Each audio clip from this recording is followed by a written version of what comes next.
What's up, everybody? I'm Jeremy. You guys are watching Inside the Coils tonight. It's going to be a fun one. We might even maybe spice things up a little bit tonight. I did send out a link to another certain breeder that has blacklisted almost all shows. Anyway, we'll see if he jumps on. He would kind of be the antagonist of what this whole live kind of is about. Kind of, sort of. We'll see if he pops on though. But we've got, like I said, an exciting show. We're going to be going over kind of different fields of shows, the market, that type of deal. Super excited that we've got Adrian from Adrian's Captive Creations. I've got it right, man. I've been smiling backstage. Y'all can't see it, but he's smiling backstage because I always screw that up. We got John and Christine from Triforce Morphs and my brother Chris from being S Reptilia. We all kind of have, I don't want to say our specialties in different parts of the market, but we kind of do. Adrian's really got it on the hognose stuff. So we're going to be diving into that, just kind of, bouncing some ideas off of each other, going over what we've seen, what we've noticed, that type of deal. I do want to say, though, folks, during the live sometime, make sure you guys go ahead, thank John. I guess you could thank Christine. She kind of got me yesterday. But you can thank John for his extremely kind motivational words. And then you can also thank Nathan for the phone call I received the next day, which the words weren't as kind and motivated. They weren't as kind as John's, but they were very motivational. So thanks to those two primarily. A couple other people helped, really gave me that little bit of a boost and stuff. But Nathan really helped out as far as just helping me figure out some time management stuff to be able to make everything work here. So nothing's going to change, guys. The videos might be a little sporadic throughout the week, whether it drops Wednesday or Thursday. But other than that, every Sunday, 8 p.m. we'll stay here. So please thank the heroes of the show. It's not me, but Nathan and John. And I guess, like I said, we'll give Christine some credit too on that. But anyway, let's go ahead and bring everybody out. And forgive me again, folks. I forgot to get where's that little jalopy? I forgot to get this stupid thing, which allows me to run multiple things off of one USB port. So I'm poor manning it again. So bear with me. The touchpad sucks on laptops anymore. Adrian, what's up, dude? What's happening? We got John and Christine. And then the one and only, save the best for last, Chris out on his porch looking homeless. That's right. That's how I like to look. So what's up, guys? What's up? Not much, man. Beautiful day today. Dude, it was super freaking warm today. And the Eagles won. Woo! Did that? I don't do the football thing, man. I don't do the football thing. Nah, football. Overpaid actors, overpaid crybabies, Good stuff. So let me run real quick. Let me run one of our channel sponsors here real quick because it's something that we all do participate in, and I think it's probably one of our favorites. But go ahead and run this first, and then we'll dive into the night, guys. Gettysburg Reptile Expo, LLC is located at the All-Star Event Complex in Gettysburg, Pennsylvania. It's a 45,000 square foot venue with 125 plus vendors and top quality breeders, along with 270 plus tables. If you're looking for a python, boa, colubrid, gecko, lizard, or amphibian, you've come to the right place. Doesn't matter if you're a breeder looking for that missing piece to your project or a pet owner looking for your next scaly friend, Gettysburg Reptile Expo LLC has you covered. Need an incubator or rack system? They have you covered with sea serpents set up there to meet all your needs. The next show dates are July 20th and November 9th of 2024, March 29th of 2025. Show times are from 9 a.m. to 4 p.m. Make sure to check them out on their website, Instagram, and Facebook. Mark your calendars because this is one show you don't want to miss. So I'll see you at Gettysburg Reptile Expo LLC. November 9th. Woo! What's that? Yes, the 9th. I'm excited. I always love Gettysburg. Oh, And don't That November show is usually good too. well, actually, the past couple of shows has just been really good. I don't know if it's been like, I don't know. It's just been really, really exceptional good for me here the past couple. I probably screwed myself, knock on wood. Anyway, Chris, don't forget, dude, if you want to set up on Friday, you can crash here, dude. I know you always say you want to set up, but then you come up with some lame ass excuse as to why you can't. This guy talking about lame-ass excuses. yeah, I'm good at them. I'm a trained professional. Blame it on the wife. I think that is who you always blame it on. I blame it on somebody. She's the one that's like, I want to go. And I'm like, shh, be quiet. Gettysburg's a good time. You should come out Friday. I know. I mean, everything's great about it except for whoever the editor was on that damn video who cut us out of the beginning of it. It was all perfect. That was perfectly done. I saw All right. Just All right, throw it out. I do have a confession. Okay. Yeah, what's good? I re-recorded a clip to add in there, okay, of your table. Mm-hmm. And I keep forgetting to go and edit. So it's there. I'm only the first sponsor, you know, whatever to it. Like, just go on. Again. Well, see, you gotta show other people that there's other people there than you. It's not all about you, John. It didn't say it. Oh, you could have showed everybody else, but no, you took the big old boom. Go on. Dude, all right. I don't even have myself in there. Although I did take shots of myself to throw in there too. But there again, I haven't. Don't even try. We know after this next show, it's your whole new banner and your nice little tablecloth. You're gonna take new video. It's probably gonna be like bloop, bloop, bloop, Jeremy Warfel. It's gonna be the whole damn video. We're all gonna be gone. I'm just gonna say the hell with everybody. It's just gonna be different shots of going over the green displays and. I like it. Even the frog got more playtime than we did. God damn. Oh man, let's go through say hi to some people quick. James Perry, JNS Exotics. What up, James? Got to meet him in Tinley finally. You and your Tinley shit. Him and his wife. Tinley. You gotta get out from under your rock, brother, and meet some people.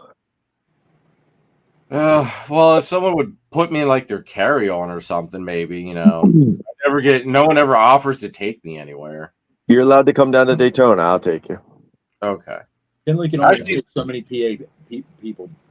So I was gonna say, I don't know. I don't know if one show can only handle so many of us, dude. Like, think about it. We sent our ambassador at least. He's a nice chill one. Chris's public relations. He did say John and kind in the same sentence earlier, so He did. That's like that's how we knew the show was gonna be screwed from the door. It's also like the whole world, his whole world, which we'll dive into a little bit here tonight. His whole world has been like flipped inside out, upside down, and everything is ass backwards right now for John. Yep, I'm gonna need some knowledge on the peoples about some ball python genetics. I did put a positive spin on that, though. I think you need to think about that. But Derek, DMG Reptiles, what's up? What's up, Derek? Look at this guy, Jake, the Amphidiarium. What's up, dude? Good to see you. Jake from Snake Farm, my man. All right, we got the Yoo-Hoo Queen here, Tara. Tara. Royals. That woman and her husband always bring a big ass case of Yoo-Hoo for all of us. Look at the effort she went out to spell every one of our names. That's respect. It's nice. I love it. See, most people are lazy, like myself, and just say, "What's up, everyone?" Because you know what? I'm just too lazy to type everyone's name out. Better keep an eye on that Yoo-Hoo in November. It might disappear. I don't know how to spell too good, so I got an excuse. John, we know you don't know how to freaking spell, man. Try at least. John has his own dictionary, folks. Like literally his own dictionary of. Oh man! All right, this guy I gotta give a shout out to here. Chris G, Oh, only one of our channel members, which Tara also is one of our top tier channel members. But Chris, I got to meet for the first time out at Carpet Fest this year. I Really missed awesome. Son of a bitch. Yep. He's got some snips of mine too. I can't wait to meet him. Chris out there at Carpet Fest, dude. It was a blast. Him and I talked. God. I bet you we talked hour, 2 hours, somewhere in there. We got some beer. He gave me a broken bottle to drink out of because he was kind to take the cap off, handed me a broken ass bottle. It was all good. We had a good time, man. We had a good time. The fest was a blast. Chris, good to see you, bro. Good to see you. We got the motivational speaker himself, Nathan, and Pythons, and channel sponsor as well. Nate Dog. Good, Nate. What up, brother? We got Kevin from Sugar Skull. What's up, Kevin? Good to see you. Morbid Morse, what's going on? Good to see you. Morbid. Kevin's funny. I think he grabbed my button, Tinley. You got to watch some New Yorkers, dude. You figure he probably figured that. He probably figured it was okay because you do go up to New York to your cabin, so it's kind of like, you know. It was Kevin or it was Charlie. One of them grabbed my butt. Well, he might have been trying to get some of that money you owe him for shed testing or something. Who knows? Shit. I'm in the green. Dude, Charlie saved it. All right, I got to give a big shout out to Charlie because this week I hit him up. I was like, that chocolate hypo double het. I was like, run her for a visual DG because I didn't have him run her for DG before because Dad was obviously visual, so she had to be het at least. Mm-hmm. I was like, run her as a runner and see if she comes out visual. Just, I don't know. She had a shed and she like intensified to my eyes. I'm just like, son of a bitch. I've got a double visual female and I've got her at too dirt cheap of a price, and I didn't want to see that happen. Plus, I would have kept her then. But Charlie rushed through, got me the test done, and she's just het DG. So she's just damn good looking girl. So everybody that got their test back late this week, just blame Jeremy. Yep. Do that, or if you got your test back really early, you can thank Jeremy. Got Charlie running around doing circles. Dude, Charlie is the man, man. He is quick. You get your results quick. Oh, dude, he does. Like, there's so many times I've sent him something, and it's the day it should have arrived, and I get the result that night. I'm not just like, Jesus, dude. Like, you can breathe, man. You can breathe. But Charlie's the freaking man. Carpet 15, folks. Carpet 15. Use the code. Get 15% off your order. Brittany, what's up? Thanks for tuning in. Brittany wants to go to Gettysburg, but 2.5 hours isn't that bad. I mean, you can make it. You can make that. It's worth it.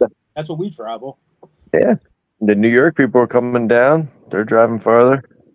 I see. There's a guy. God, what's his name? Andrew, I think. I'm drawing a blank. I'd have to look him up on my phone. But he literally comes down every Gettysburg just to say hi and chat with me for a little bit. And I think he's got like a 4-hour drive. Ooh. Like long as hell drive just to come down and say hi to somebody. But very, very Anthony. Anthony is what it is. It's Anthony. But long ass drive just to come down and say hi to somebody. But Brittany, do it. 2.5 hours ain't nothing. It's worth it. If you come down, Brittany, or come over up wherever the hell you're coming from, I will give you a yoo-hoo. How's that? Right there. Jolly snakes for the members. What's up? Good to see us. Got to see this guy yesterday. Another one of the channel members, Greg. Yeah, Paranoid. What's up, dude? Dude, he has a very awesome import. That's good. If it's not something, I'll be surprised. Thing's wicked looking, dude. It's pretty wild. So yesterday, it's really neat. I say it's like I'm curious. I'm actually if it proves out to be something or not. I said, look, it's another lags. And anybody who doesn't know what lags is look another grenadine. So it's freaking cool as hell. I say the pattern though, dude. That pattern was just crazy. It reminds me of like original nanny stuff that came in, like that really crazy granity, busted up pattern stuff. Oh, okay. So I got that like almost like an acid feel to it, like just with how jumbled up the pattern was like acid on like a little bit more of a steroid almost. Got a hurricane kick look to it. It was Yeah, it was neat looking. It was neat looking. Very awesome snake, Greg. Oh, look at this guy, Kent Craft Brew. What's up, dude? Another part He's of been quiet. the PA troublemakers. I guess troublemakers. These are troublemakers, right? PA a-hole breeders. I think that's what it's classified as. Okay. Well, to a certain person, which I do think we need to get Nathan, since Nathan's in the chat tonight. So you hear the word a-hole and Nathan came to mind? Is that what's happening? No. Not like No. Nathan's the only one that can make this happen. Is the key. Nathan. Okay. Nathan is the savior of this one as well. Charlie, what's up, dude? Reagan Renee. Very crazy how the words just played right into each other. Exactly, Nathan. It baffles me, dude. It baffles me. I think the better question is, who the hell comes halfway across the country for a barbecue? That's another good question. Y'all are some crazy ass snake breeders, everybody. Anyway, before I forget, so Nathan, I wish you were on here so I could look at your face on the screen, dude. But anyway, we need stickers of Sorrentino sleeping in the chair saying, "Our fat man is better." All right, I'm sure we got plenty of pictures of him sleeping, so we'll just all hit him over. I know we've got the pictures. Sleeping for a sticker, he was supposed to make them like a year ago. Yeah. Oh, fat man is better. God damn, Jeremy. We are. I didn't have the word. Nathan, because all right, here's the funny haha of all this. If anybody doesn't know, Chris Eaton's supposed to be coming down to Gettysburg Reptile Expo LLC for the 9th. So I would love nothing more just as a funny haha, just be able to go up to Chris and give him this sticker. That would be great. We definitely got to get a picture of both of them and be like, which fat man do you choose, PA or New York? Do a poll online. Dude, I think Nathan is the person that needs to make this happen. But Nathan, make it happen, dude. Make it happen. We will send you pictures. You've got to have at least 5 minutes to be able to design something real quick. It doesn't even have to be fancy, dude. Oh shit. But Avelio, what's up, brother? Good to see you in the chat. Yo. Another one of the channel members. Plus, this guy's he's packing up quite a Warfel's Morphs collection at his place. Picked up another snake this weekend. Thank you very much. On top of it, he's got 2 of the carpets that I hatched out this year. Good choice. Brittany says she'll end up there. All right, awesome. Come on out and get yourself a yoo-hoo. All right, Greg says Charlie's going to test that import for Hurricane. Don't talk about Chris's boy like that. Keep me out of your schemes. It's not Chris's boy. It's the Chris's boy. Oh, man. All right, guys. I'll try to keep up with the chat as we go through this. Oh, shit. So, I do want to give credit to the person that actually had this idea, and that's Adrian. He actually messaged me and said, hey, I've got a good idea for a show.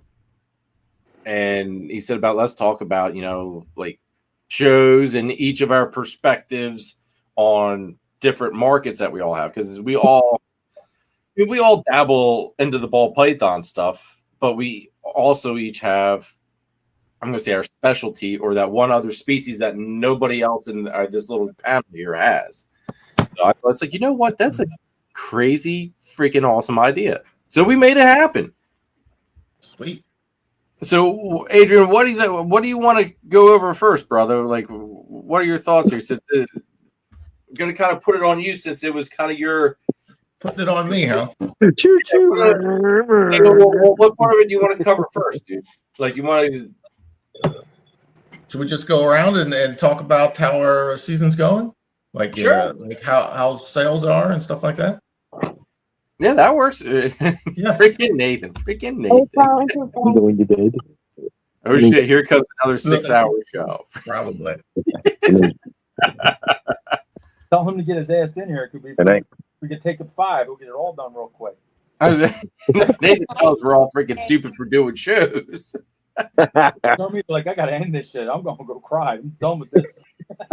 Go sit in the corner and shake, rock myself back and forth. Like, great show, guys. I gotta go. Gonna go hang myself. Oh god. So Adrian, why don't you start us off then? How's your season been, and what have what have shows been like for you here lately, especially since we just Hamburg? Hamburg's been weird this year for sure. It's definitely not Hamburg anymore. We've been doing well there, but like oddly well.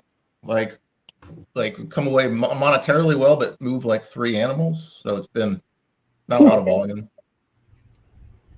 Like yesterday we sold 4, but we did a decent day. But old Hamburg I'd move 16 animals in a day.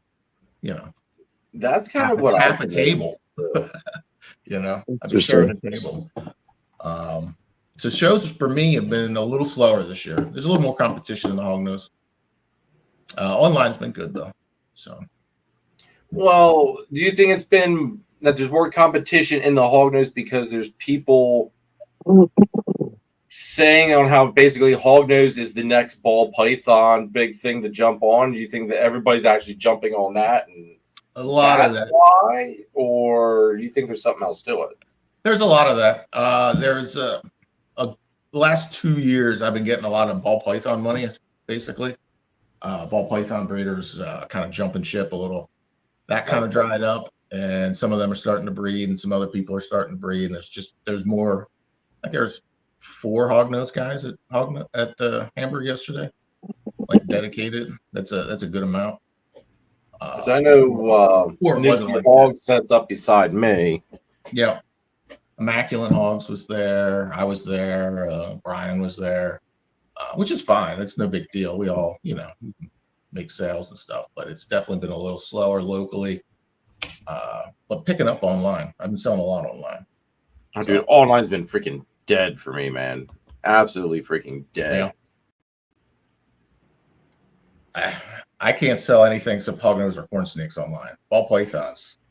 I was telling John and Christina, I actually got an inquiry yesterday on a ball python on Morph Market. It never happens. So I get excited when that happens. Is this spam? Yeah, Have you been moving balls at shows now? What's that? Have you been moving the balls at shows, or a little bit? Yeah, it's rough out there. I'm sure we'll hear a lot of that. It's rough, but they're starting to move. I think it's getting better than it was last year, at least for me. But it's still sometimes writing the prices on these things is a little painful. I think that's where a lot of us sit on that, though. I know that's what I struggled the most with is where to put pricing on stuff, because where I think it should be and what's ideal for the market right now don't line up. No. But then that's also why, I'll put prices on stuff where say if it stays okay, I might give myself a little wiggle room. But if, ultimately it's one of those deals where I'm okay if some of this stuff does stay. Especially some of the females or, just some of the other genetics that I've got, or some of like the Exantic stuff. Like my pastel Exantic het clown female, I think I have her at like 800 or something like that. If she doesn't move, I'm okay with it. Like I'll use her. There's some stuff where it's like I'm not gonna fire sale it just because the ship is sinking. Right. They call that the holdback price, Jeremy. Well, there is one that has that holdback price. It's probably above the holdback price. And it's just because I can't bring myself to get rid of him, even though I told myself I would. And that's that fire zebra bee that I showed last night. Like, I can't talk myself into putting a normal price on him. Right. I hear you. Yeah. For sure. Is that all your breed, Adrian? It's just hogs? No. Oh, please. Okay. No, I do corn snakes. They did well this year. They're steady eddies. They never really went up for COVID. They never really went down. They're Right. all pretty much pet people. Yeah. They sell decently online. They sell okay at shows. What about the files? Because didn't you have files this year? They do well. They do well. They're almost always sold online. They get a lot of I was attention gonna at say shows, but online, nobody yeah. really buys them at shows. Nah, not very many people come to shows know what they are. Yeah, I think that's what a lot of it is. They're like, "What is this?" And you tell them about it, stuff, but then they kind of keep going. But Too we complicated. do well with them, and I don't breed a lot of them either. I wouldn't want to have I got one female going. That's plenty. You can outbreed your ability to sell pretty quickly. How many eggs do they lay? They're doing 7 a clutch, but they do like 3 clutches in a row. Holy crap! So it's kind of cool because it kind of staggers it out for you. Yeah. And they take forever to incubate too. You talk about like 85 days. Nice. Yeah, they come out huge. Sean's got not some of them. hungry. They don't want to eat for quite a while. Really? They're cool. Really? Yeah. Almost like some of them. It's almost like some of them king snakes where you gotta like hibernate them first sometimes or brumate them to get them to eat. Yep. That's wild. They're kind of like African king snakes, quite honestly. Okay. That's what I call them all the time. So yeah, I do that. I do ball pythons. I'm starting to mess around with house snakes. Okay. Got some kings. Picked up some Hondos yesterday. Bought a lot of snakes yesterday. Ridiculous amount of snakes came home. So Sold 4 but came home with 10. I came home with one more snake than I left with. So I've been good about not bringing shit home from shows. yeah, they were all planned purchases and trades. So there was one that my hand was almost forced on, and that was because Owen over there at Rogue Reptiles, he posted like the most beautiful picture of a rough scale python on his Instagram. The thing was legit, dude. It was like National Geographic looking picture perfect. And it's a damn, that's an awesome looking snake. And then say, no, you can't buy any more. You can't add any more stuff right now. No. They're in the Morelia family, right? Look at how awesome they are. It's like, no, I know how awesome they are, dude. It's like you had me holding one at the one Oaks, and it's just like, man, they would be so cool because they feel so neat. Mm-hmm. It's just like, I can't do another species at the moment. Are they in the Morelia family though? Yeah. Okay. Thought so. Yeah.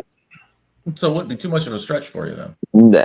No, it wouldn't. But I mean, dude, Adrian, I've got 5 babies. I'm gonna have to get into 4x2x2s here within the next year and a half. I've got 3 back there that are gonna need 4x2x2s, and then I've got a 1.1 coming that's gonna need 4x2x2s. So like literally, the room expansion is going. It's already filled basically with just carpets. Yeah. So it's just kind of like I can't like. I will make room for one more species, and that's because I've been finding myself watching green tree python stuff way too much to make me feel comfortable. And when I start doing that, it's like, okay, you're gonna drop the hammer at some point when you find that perfect animal. So I kind of openly accept this, but I'm okay with this. I'm okay. Yep. I had the world's smallest violin playing this song every year. What's the name always say that the arms of an angel song or whatever? Yeah. What I heard was a bunch of blah blah blah blah blah blah. No snake breeder knows what they're doing tomorrow. There's no way you're like, bring it in this. I'm gonna do this, and I got 2 bins over here, bro. You have like 7 snakes they pop up that you like tomorrow. Come on, John. I'm a very organized person. I do try to plan shit. The only thing that I can't plan is all I know is being in this world, the sky opens up and this cool shit falls in your lap, and you're like, oh no, what am I gonna do with this? You gotta take it. Like you can't just let it go by, because if you do, you'll always think about it. That's funny you bring that up, John. Why don't we put you guys on the spotlight here once? Let's talk about how your season, your show season, and your thoughts on some of this stuff. season's going well, going real well. Sales, of course, are like, not as high as they were last year, volume wise, or even money wise, but it's steady, depending on what shows, depending online, depending who's looking, depending on what, all that. But I definitely can't bitch. Like, I'm not like, oh man, like this stuff's not moving. Yesterday, yeah, Hamburg has become, like you said, like Adrian said, it's not Hamburg anymore. Yeah, I have noticed that too. Like, it's a different crowd in there now, and especially on this. If anybody's been to the show, it's a two-sided show where it's like it literally looks like a breeder show on one side and a flea market on the other. So yes, I agree with you on that. Somehow, And yesterday I noticed that the other side seemed like it was way fuller all day. It's always fuller over there. We're always going to say it's fuller because reason, the grass is always greener on the other side, kind of thing. I think, like, you know what I mean. I really can't sit there and say that part, but I do feel like our side's a flea market. Like, It's not like a wait. It's like whatever. Like, we didn't have many caging and freaking sphagnum moss and fake turtles and all kinds of shit. Like I said, rodents and whatever, bedding. And You guys were busy early on, though, weren't you? No. No. Greg said you guys were kind of busy on that side till like noon. And then, like, he said, like, 1 o'clock, it was like a ghost town over there. Maybe from 11:30 till noon. I don't Jeez, really? Like, busy. We had a couple people who stopped at a table for a couple minutes and stuff, but usually a Hamburg show, like I said, Adrian's done it before, you're usually stopped to finish, like, all day. Like, you're talking to somebody all day about something. Like, your feet are dying, you're over the table, you're like, you can't even eat a pretzel or anything. You can't move. This Hamburg, I literally feel like I'm talking for 5 minutes and we're standing there for hours. Like I said, I talk to Jeremy all day. We're talking to Rick across the table, like just back and forth. Just like a conversation that quiet. We're sitting there literally like yelling across back and forth about a whole conversation for like 10, 15, 20 minutes on end. Yeah. They'll walk up, kind of look. Okay. But that's what Hamburg seems to be. But it's like, know your crowd, right? That's what I believe that show is turning into, unfortunately. And I don't know if it has something to do with the promotions of it. It's not being promoted and all that stuff that I know very well. I wonder if it's the double room setup. I think it is the double room because people go over, they go to one side, go through everything, think that that's it, or they forgot about the other side, buy what they wanted to buy something, and then they're like, oh shit, there's more stuff over there. And it's too late. Yeah, it's also in the middle of nowhere. I almost hit an Amish lady one time going there. Like, I literally almost hit an Amish lady. Like, the sun was in my eyes. She was crossing the road. Like, it's a lot. Swerves, like, could have been bad. You're in the middle of nowhere in the States. Yeah. I mean, the other thing you have is that automotive museum, but that's not drawing anything because it's closed, I think, every time we're there. Yeah. Like Cabela's, I think, was definitely the big draw because it would get people to make a trip out of it. Snake people went to Hamburg. That's what I always said. Snake people that wanted to buy snakes went to Hamburg because that's what it was for 20-odd years before we even got there. So, you know what I mean? Like, we started there about a decade ago. But it was snake people oriented. Now, like I said, this building now is more like maybe pet oriented. I've noticed yesterday, what I did the last two shows is really pay attention to people's, like, hands. What are they carrying? What are people walking around with? We didn't see really many reptiles in people's hands. I saw bedding, I saw toys, I saw crystals, I saw plants, I saw this. Might see a snake, might see a hognose. Guy's carrying a bag. Light bulbs. Like I said, they were a huge thing yesterday. I did it yesterday. We were talking about. I was like, let's just see what people are walking around with because before there was nothing really going on, and that's what Hamburg seems to be, and that's been the last couple shows. Now, all the shows in PA, there's a couple overlapping each other now and all that kind of stuff.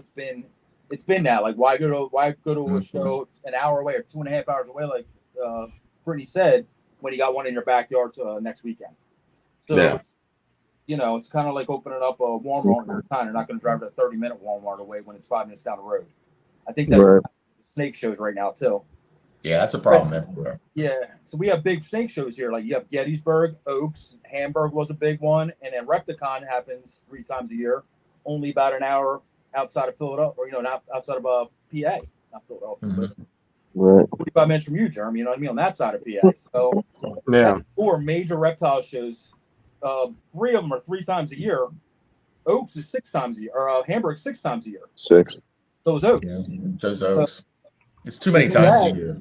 Then you got I think they'd be fine if they weren't so many times a year. right. Then you got Lebanon. All these little satellite shows I call them: Lebanon, York, Havre de Grace, and Carlisle Valley. Carlisle. And then you got the other one, the All Harrisburg. Larry shows. Right. I will say this: though, I did a very good at Carlisle the one time I was there. Carlisle, I did very good at Definitely Carlisle. one there. we don't personally do Carlisle, but Carlisle has this place, and people love to go out to that show. And like I said, but if you're doing Carlisle, just say that's that weekend, and Oaks is the next weekend. Well, that's an hour and a half, 2 hour drive, whatever. Yep. I'm going to go to Carlisle, so then people won't make it to Oaks, or they won't make it to Gettysburg. It's the week after. Like they'll do a Carlisle, so you lose that customer base. People only got so much money. Yep. So that's what I feel about the show arena right now. So we're still moving stuff. It's a lot of lower end stuff, pet quality stuff usually for shows. Like I said, a whole nother conversation is like pet quality versus high end breeder quality versus the gray area is what I call it. It's not pretty enough for a pet person, and it's not good enough for a breeder. So you got a whole mainstream of gray area snakes that have good value, but they have to be somebody has to have whatever to use it. It has to make sense for them to use that snake. Right. Now those aren't moving as well for me right now. Is that your? Me neither. So what happens is I have to take that gray area snake stuff, drop it down to pet quality, which hurts because they're $600, $700, $800 snakes that are heads for triple head this and 3 gene male of this and all that kind of stuff. Well, I got to take that snake $600 and drop it down to 50, 100, 175, whatever it is, to get moved to a pet person that's kind of a newbie coming in, basically going, oh, I might take breeding. That sounds great. Like maybe I'll buy this to start breeding instead of buying the $1,000 animal to buy the $175 animal to get their little toes wet and stuff, right? To really get dipping into it. And then they'll basically, once they buy an animal like that, they'll start doing research. They'll start watching shows like this. They'll start whatever. And then next year they'll buy the better animal. And it's basically it's a roller coaster. It's over and over and over again. You pull in, they go up, you go down, you go up, and it's just happening. But our gray area is going from this to this. It's getting huge. The gray area snakes are getting huge because the bells and everything selling like hotcakes. Black pastel, freaking whatever. Hypo. Banana, blah blah blah blah blah. Freaking bright and colorful pied this $150 snake. But if you take an orange green pied, yellow belly, freaking whatever, it's got to be almost the same price as a pied because a pet person does not understand. Oh, it's a little oranger. Why does that snake cost $600 more? Yeah. But the breeder looks at it and goes, well, I want that heck clown. So now it's like, now they'll pay the extra $500 for that. So it's a gray area snake. So now you have to be either here or here with it. And like I said, the breeders, we know what we are. Basically, like I said, there's a snake we all pick from each other. We all know each other real well. But like, I want that one. They'll pay whatever it costs because it's specific to what you're doing. But pet people don't know any better, and the gray area people are scared to death to freaking tap in right now because everybody's sitting there saying all the ball python community or freaking values have fallen. Oh, I don't want to spend too much. So that's where we're at right now. At least that's my take on it. Yeah, it's a tough spot too. Yep. People are talking like, why is that so cheap, John? I'm like, it's not that I want it that cheap, guys. It's not. Right. But as a breeder, you don't want it. You're the one telling me it's cheap, but you're not going to buy it off me. You know? You're telling me how bad I suck at doing this. If it's so cheap, get it. I'm like, but they're not making money either. They're at the show not selling anything either. Sitting on all their so they don't have any money to spend. I was talking to a guy about that yesterday. Somebody. Go ahead. Yeah. Somebody said, that's it. Somebody came over my table and said, I'm really interested in that, but I got to see how I do today. And I'm like, I won't see you later. It's a perfect example. Like, I wasn't looking for blackhead pied. Yeah, I love blackhead, but I wasn't looking for blackhead pied. But he has a couple amazing blackhead pies on his table. And I'm looking at him going, if I was moving shit, I'd take that off his hands in a heartbeat because it's something I love ghosts. I love blackhead, and I got clown blackhead ghosts and all that shit. Well, how cool would that be to start turning them pied one day? Start making the visual with the double recessive and all that kind of crap. But since I'm not moving them mainstream $300 to $600 animals right now, I couldn't just go here, Adrian. Yeah, you want to sell that? I'll buy this, and then he'll go buy something when he makes the money off me. That's what happened to the community right now because I buy from him, he go buy from somebody else, and then you come buy over here. And the money never really goes anywhere. It just goes around and around and around in this thing. Yeah. We all literally take the money. Like I said, I don't know about you guys, but 90% of what I take in, I usually reinvest, whether it's rats, racking, thermostats, paper. I took it and ran yesterday. If you're taking and running, you don't need anything. That's a great. I was just trying to get back to zero. We just broke even on tables yesterday. We did have a guy put an investment on a really kick-ass animal. Like I said, it was a breeder quality animal. It was a blackhead ultra, heck cryptic, possible heck ghost. Okay. So that was a heavy hitter. I did end up selling it for 1K. Now it should be over that. But guess what? Guess where we're at. I'm taking that. Okay, and he's happy. I'm happy, and that's a breeder style animal. But that was one. When usually sometimes like a Hamburg show, I was used to selling 2, 3, 4, 5, 6 of them at a time. Yep. So now I'm holding them animals, and guess what? When I come back with them, just like you guys, we're feeding them. $1 something a rat. Boom, boom, boom. Times that probably 500 or whatever you're holding adds up really quick. You have to turn around quick. She's so bad. Oh, like, Just need some attention. Yesterday, when Jeremy was talking about buying into something, I bought the worst genetic clown in the entire universe yesterday. And I'm saying as a breeder. Now, this isn't actually the worst genetic clown. But what it was, like I said, if anybody knows us and whatever, we're known for like making gray matter stuff, like super cinnamon with fires and really cool, blotchy, cow-looking snakes. Well, what do we do? Christine freaking Rick Pfeiffer, who's our rat guy, literally, he has this thing, and he brought it for somebody else. Basically, he's like, "Oh, they're supposed to show up and buy this snake." Well, they didn't come, so he's like, "Is that a spot in your display to put this in?" Blah blah blah. I'm like, "Let me see it." Well, he pulls out a super cinnamon butter pastel clown. Hey, you want to go grab that thing? It's in the rack underneath. I saw the picture. It's pretty fucking sweet, man. It is a badass looking snake. Yeah, it's pretty damn sweet. No. Anybody who knows me knows I don't like pastel and clown. Not because it's not cool. I have it, like I said, and there's some projects I work toward, the lace and DG, but I didn't need more of it because basically something I don't need. Butter, another thing, I got a couple of them. I didn't want cinnamon. Okay, it's a cool ass gene, whatever. But I don't need it. I'm a black pastel guy. So basically, I picked 3 genes that I would never usually even want to work in the clown, and bought this snake as a prettiness. What really hit me in the head was, I think some of us got this all wrong.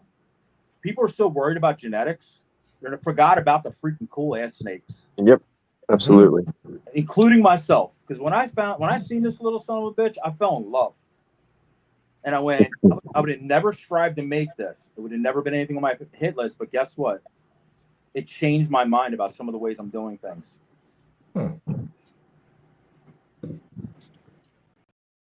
Yeah, that's pretty cool, actually. I mean, it looks literally just like a gray matter. Because I looked at him, I was like, John, why in the hell did you go buy a snake you can make? And he just looked because I can't make this. Well, you could, but yeah. Well, see now, I never would have guessed that. Look at the white on that snake. It's possible to have pied too, which is probably going to prove out for her, because anybody knows anything about the supers, when they have pied in them, depending on how they line up and other genetics, they will sometimes almost take a pied appearance. We get in so many conversations with people today if you think they're pieds, and I'm like, no. They just do this thing called ringer. Well, that's way beyond ringer, but it rung the body. But if you look at the head, it's definitely a clown. It's from a clown to clown pairing. There's no champagne in it. The only way we ever been able to get this effect into a snake, this color, was adding champagne into the super cinnamons. So there's no wobble. It's just a phenomenal whatever. We did this twice this year with these dark clowns. That's another clown. It was black this year. Using blackhead, mahogany, and black pastel and clown. It went so dark. I was like, okay, I took away all the pattern, but it's a building block. Yes. Start making stuff that looks like matters. No worry about it. Just said put Huffman in this, maybe put some whatever blackhead, red, whatever, head red. Start getting these snakes to have the matter appearance, because that's never going to get old without the kinking issues and stuff. So maybe it's a whole new avenue. Yeah. Right. So, but I thought that was ironic. It was like 3 genes, because after he told me what was in it, I was like, are you freaking kidding me? You asked me my 5 top genes of not to put in clown, it would have been 3 of the 5. 3 of them.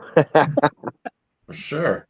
I don't get the cinnamon hate. Like I said, I love cinnamon stuff, but a lot of people don't. So that's why I say cinnamon in that whatever, because it's just a known people are always like black pastel, and I was like, bro, that means you guys haven't really worked some cinnamon stuff through then.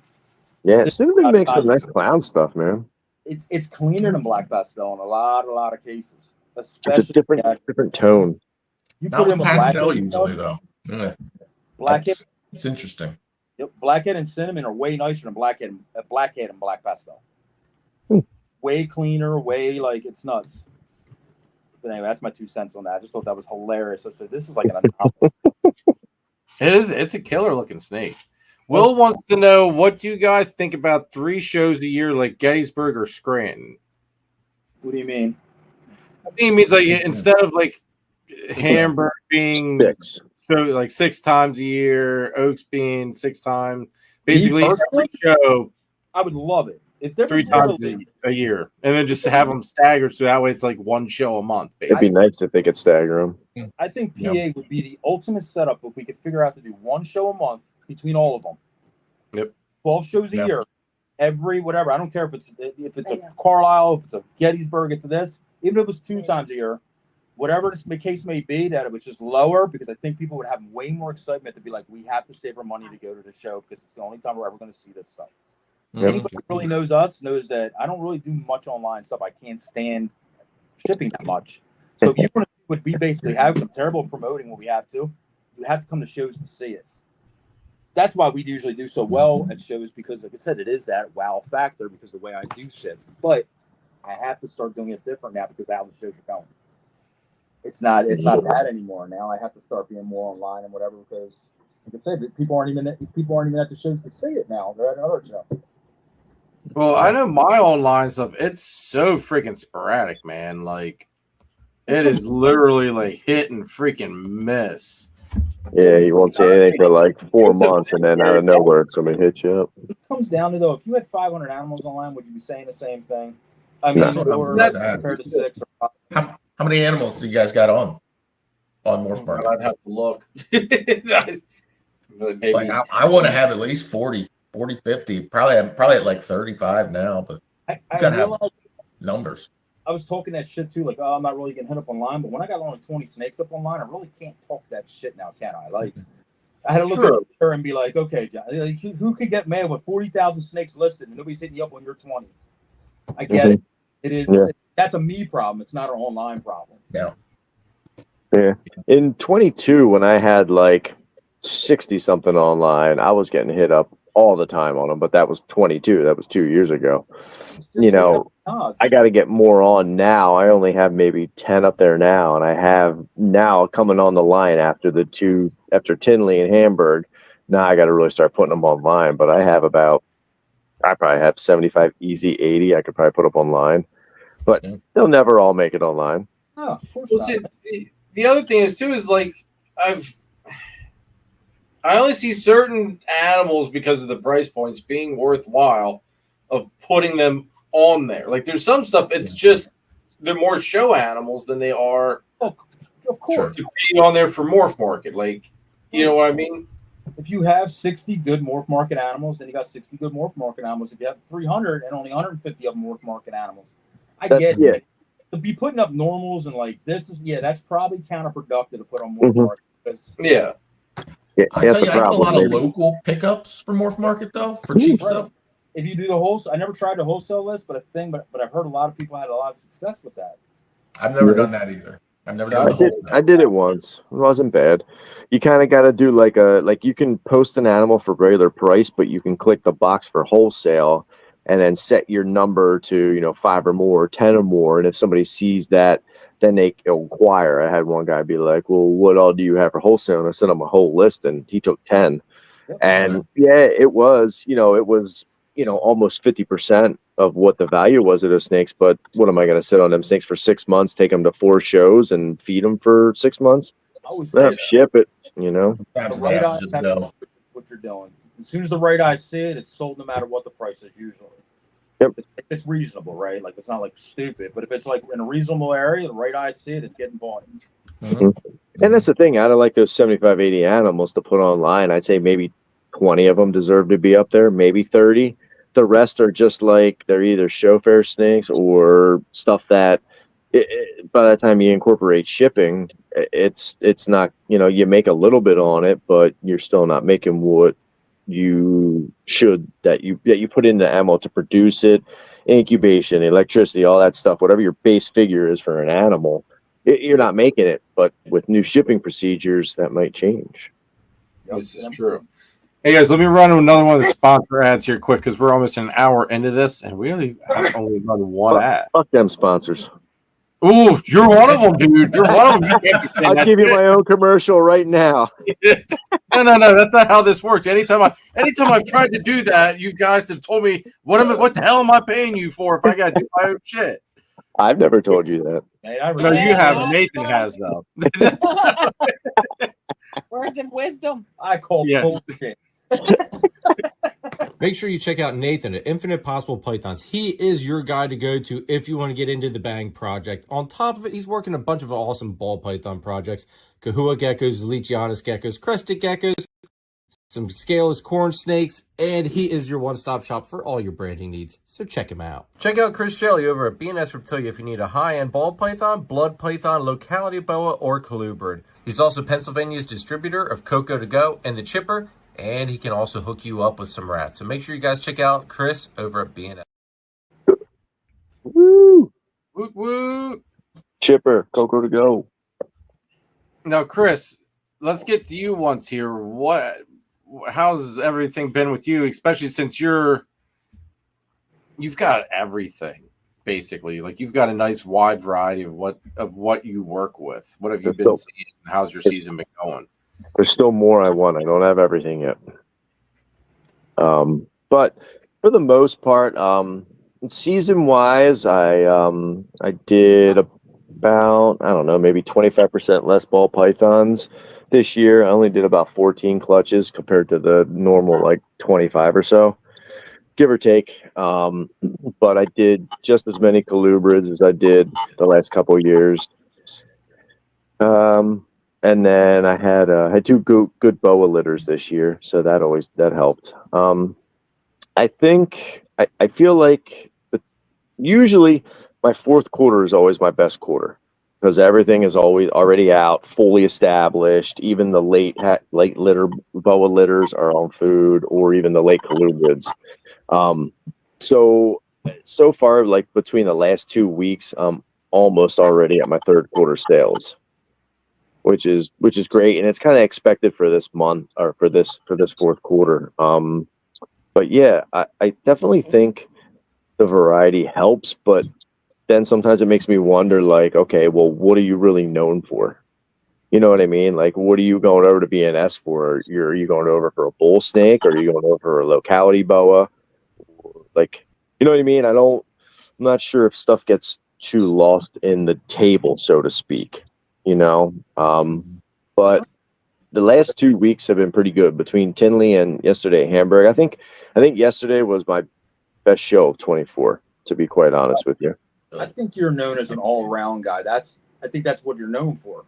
So that's like a good thing too. It's like, because I always say, like, if you're looking for this or looking for that, check out Chris Shelley, like, especially bulls or freaking like the boas and all that kind of stuff, because you have a little bit of everything. And it's not so all over the place, everything, that it's not like flipper status or something. That's where it gets lost, I think, on people. Everybody has one of something that, it's a big turnoff. Right. You're not known as that. Like, I've never heard anybody even refer to you as like that kind of guy. Right. So an all-around guy is basically, which is good too, put you in your own thing, because there's not many of those around either that are actually hands-on breeder all-around guy. Right. And that's the other thing. I always try to indulge myself in education with other species as well. So if somebody comes to my table and asks me a question about a species I don't even work with, I'm like, well, here's what I know about it. Here's how I know that works with it. And just, let's talk about it. And that's kind of my biggest thing, is to just engage with as many people as I can. And I mean, you're going to have those people that you look at and you'll be like, hey, good morning, how are you? And they just kind of look at you and grunt, and you're like, yeah, good talk. I always wanted to ask you, though. A lot of them yesterday. I always wanted to ask you, push came to shove, what would you do? Man, I think I would have to go into the Pituophis. The bulls, pines, and the gophers. Yeah, I mean, Somebody said you got to get rid of everything. You can only keep one kind of thing. This is it. So what you gonna be known for? Like, what would it be? It would be either the Pituophis or old world pythons. So like anything in like the Indonesia, you know, like Papua New Guinea, the scrubs, the bigger, like just that kind of odd the green trees, you know, and stuff like that. But I you know, the bulls yesterday, I mean, here we're going back to whole vendor talk, you know, who sold what or whatnot. I pushed a deal through for a vendor first thing in the morning, and that vendor that I worked the deal with out for somebody else, he came over to my table and dropped half the amount of money that he got from that sale first thing in the morning on animals at my table. You know, so it goes back to the whole thing about if the vendors are making money, then everybody's, I mean, it flows through the room, like you were saying, John. It doesn't, not much of it leaves. And that was a surprise purchase. You know, the guy stumbled back over my table and he's like, I didn't know you had bull snakes. Before I knew it, he was leaving with 6. And I'm like, I'll add you up. And he's like, let me come back later in the show and I'll give you your money. And I'm like, all right, yeah, whatever. And he just walked away with them. I'm like, he just walked away with $2,000 worth of bull snakes. But like, I knew him and I've dealt with him before, so I wasn't worried about it at all. But that was totally unexpected. Yeah, Show Circuit World, my biggest sales have always been vendors 90% of the time. Once in a while, I'll get a guy through the door and they're like, I have to have this. But it's usually, vendors usually see it before the show starts. Usually they never even make show when they're actually heavy hitters. Right. It used to be that one. Now it's usually wait till the end of the show, see if they made any money to come back and hit it. Yeah. Usually isn't the case right now. So it's like, and surprisingly, I did really well on Coco. I almost broke $1,000 on just Coco. And that's phenomenal. Some of it was pre-order, but still, I don't care. That's you know, please pre-order it. Everybody's always going to need supply, man. Like, yes, always going to be a thing. You're always going to need some sort of bedding, and you're always going to need rats to feed your snakes. So, like, quite honestly, through the first and second quarter, the rat sales are the only thing that kept me floating. Honestly, I can't afford $1,000 a week to feed my snakes. $1,500. I can't afford that. Rough. And thank God they pay for themselves. Yeah. It's rough. Mm-hmm. I wouldn't want to do this without breeding rodents. There's no way. No. And I can't breed enough for myself, but I can supplement. I felt it this year with that part. Because like I said, I do buy because I can't really breed here, but I felt it this year harder than I I'm sure. So like I said, I'm going to hopefully just grind through. We revamped. I dropped them 75 breeders this year. Nice. The thing is, 75 replaced them. Still didn't make a dent. 75 replaced them, but they're not breeders yet, though. This year's going to be very, whatever, it's 1,000 to 1,500 gram grow up girls and stuff. Yeah, that's kind of where I'm at, too. Yep. I'm going to have to see. I'm going to have to, basically, I know I'm going to have to do another cut again because the feeding is getting craziness. What's up, Brittany?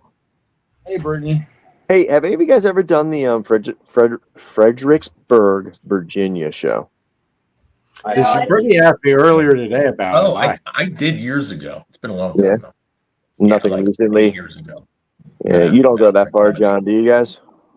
I think it's fairly new. Yeah, okay. Well, I mean, that's new location. Is it Larry? Yes. Is it Larry's show? He used to do a Fredericks. When I first started, I did a Fredericks show one time. Right. It was like in a fairground type of thing. Right. Maybe it is kind of that like York show. Yeah. And that's Outback stomping territory there. Yeah, down there by Manassas and all. Yep. Yeah. I know some other big breeders that are down there, but I don't think they do local shows. I've done Hereford, Grace, and York that were Larry's shows, the ones from PA. Okay. Yeah. I've thought about doing York just because literally it is in my freaking backyard, and I have yet to do it. No one can see that, right? But the cables are only like what, $50? York used to I can stay at home. We only done York during the COVID, so literally I can't really. And then a couple shows after COVID, and there's a reason I haven't been back. But it was COVID was killer, and then it was like it's small. It's whatever. It is a smaller one, yeah. It might be worth your time. Like I said, if you make a couple sales and tables are cheap, sure. If it's not far from your house, it might be worth checking out. Well, that's my thing. Like, I feel as though Like I've been in agreement that there's too many freaking shows on the circuit as it is. But at the same token, it makes me a hypocrite though, because some of these shows are literally like a stone's throw away from my house, and I'm not doing them. It's like, well, am I really doing my brand justice by not being there when it's literally home turf? I feel like you got to try it once. It comes down to what you have and what you think could sell there or not. Like if you're showing up there with a bunch of like really sellable animals that like any kind of pet person wants, then sure, yeah, you're missing an opportunity probably. If you're showing up there with $800 TSK Xanthic stuff, probably not a good idea. You know what I mean? Like the show, like I said, the show circuit's like becoming very, very one-dimensional. Yeah. Like like I said, I'm pulling out whatever some higher end animals. You can sell them, but I would not make that your primary thing you're bringing. If you don't really have the byproduct of pretty whatever bells or whatever kind of snakes, you might not really sell much. I think it's important to have stepping. I always try to step $100 snakes, $300 snakes, $500 snakes go up because not everybody's got $1,000 to drop. Right. And I'll still take their $100. You know. Yeah. You know, and I got good corn snakes and stuff. And that's what I said. Like the show where we're doing even today. Like you're great. You're good because you don't sell a ball. You do have a hognose sitting there behind it. And if you don't like a hognose, hey, guess what? I got this really cool corn snake. And then guess what? If you never heard of this, check out this little file snake. It's like a couple different dimensions. Chris the same way. Boa, freaking this bull snake, different color bull snakes like Mexican black kings. Whatever you got going on. I'm a ball python guy, but ball python people aren't in the building. I'm in trouble. Like that's just how it goes. But I going in. Yeah. I personally, when I started this, I looked at Rick Crumline personally. And I was like, oh shit, that's a smart idea. Rick does that. I kind of packed that truck up, and his weekend is shows. I've known Rick for like 10 years. He's been doing 30. Like he's been doing that for at the beginning of time with this shit that I know of. Yeah, and he does well, and he breeds almost everything. Like he breeds a lot of stuff. Very little of that is bought. Like that's all him. It's kind of impressive. You walk by and it just looks like, damn. It's a lot of species. Same thing. Yeah.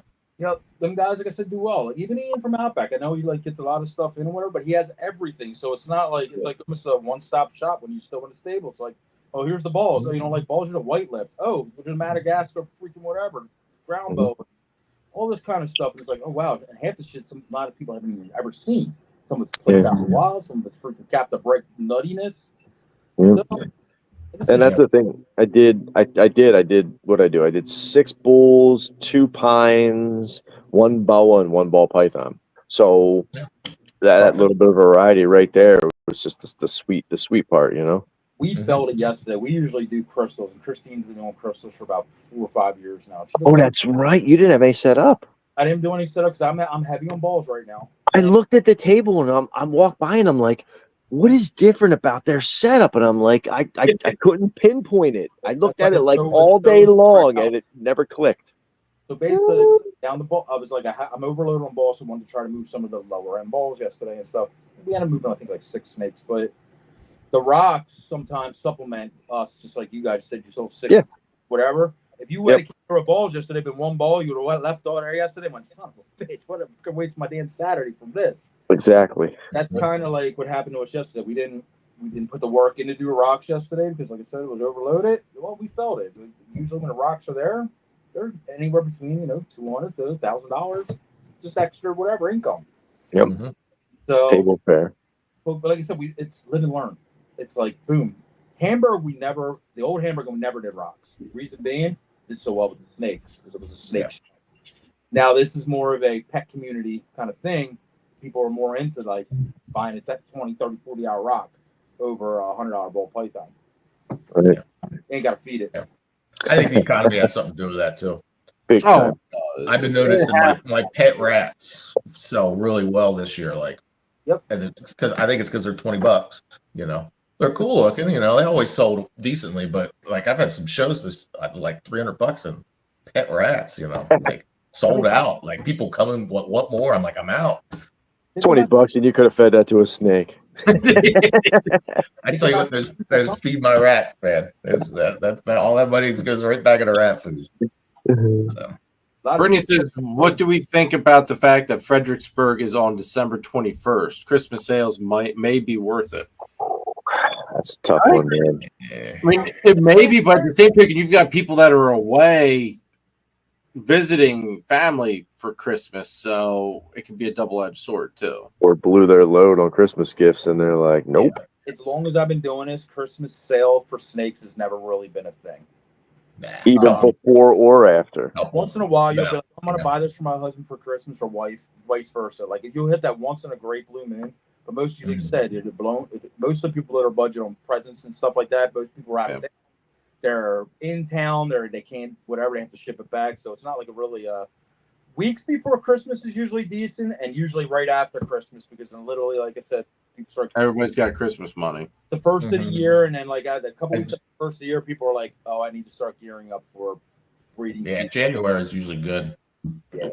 Then you go right into tax season, and that's when the boom hits, and then we start March and April. Yeah. Then we talk about how much the rest of the year sucks. See, here's the thing that sucks though too. When that tax season hits, most everybody's, all the good, I don't want to say all the good stuff is picked through, but essentially, I mean, you're with what's left over from like the season before. It used to the new ones are just starting to hatch or they're being laid. It used to like that tax season is kind of a bad time part too.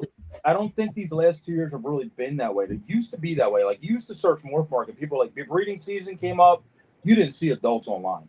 Like ball pythons, because all the new guys were like, oh my God, they needed to buy whatever to try to breed, basically, because that's what they wanted to do. You did not see a clown female or any of that kind of stuff online this time of year right now. Like, into November, December, they'd be gone. Right now, like I said, the last time I looked, there was like 68 of them. That's just one species. Well, everybody's getting out. The people are getting out right now. So if they're going the other way, we're like, oh man, I can't really move these snakes right now. I ain't breeding shit this year, but this is good. Because the less that are bred this year, and even going into next year, means basically the supply will drop and the demand, hopefully, if the economy does start to rise, circumstantial, see what happens. Economy rises, demand will be up, the supply will be down. That's where price points come from.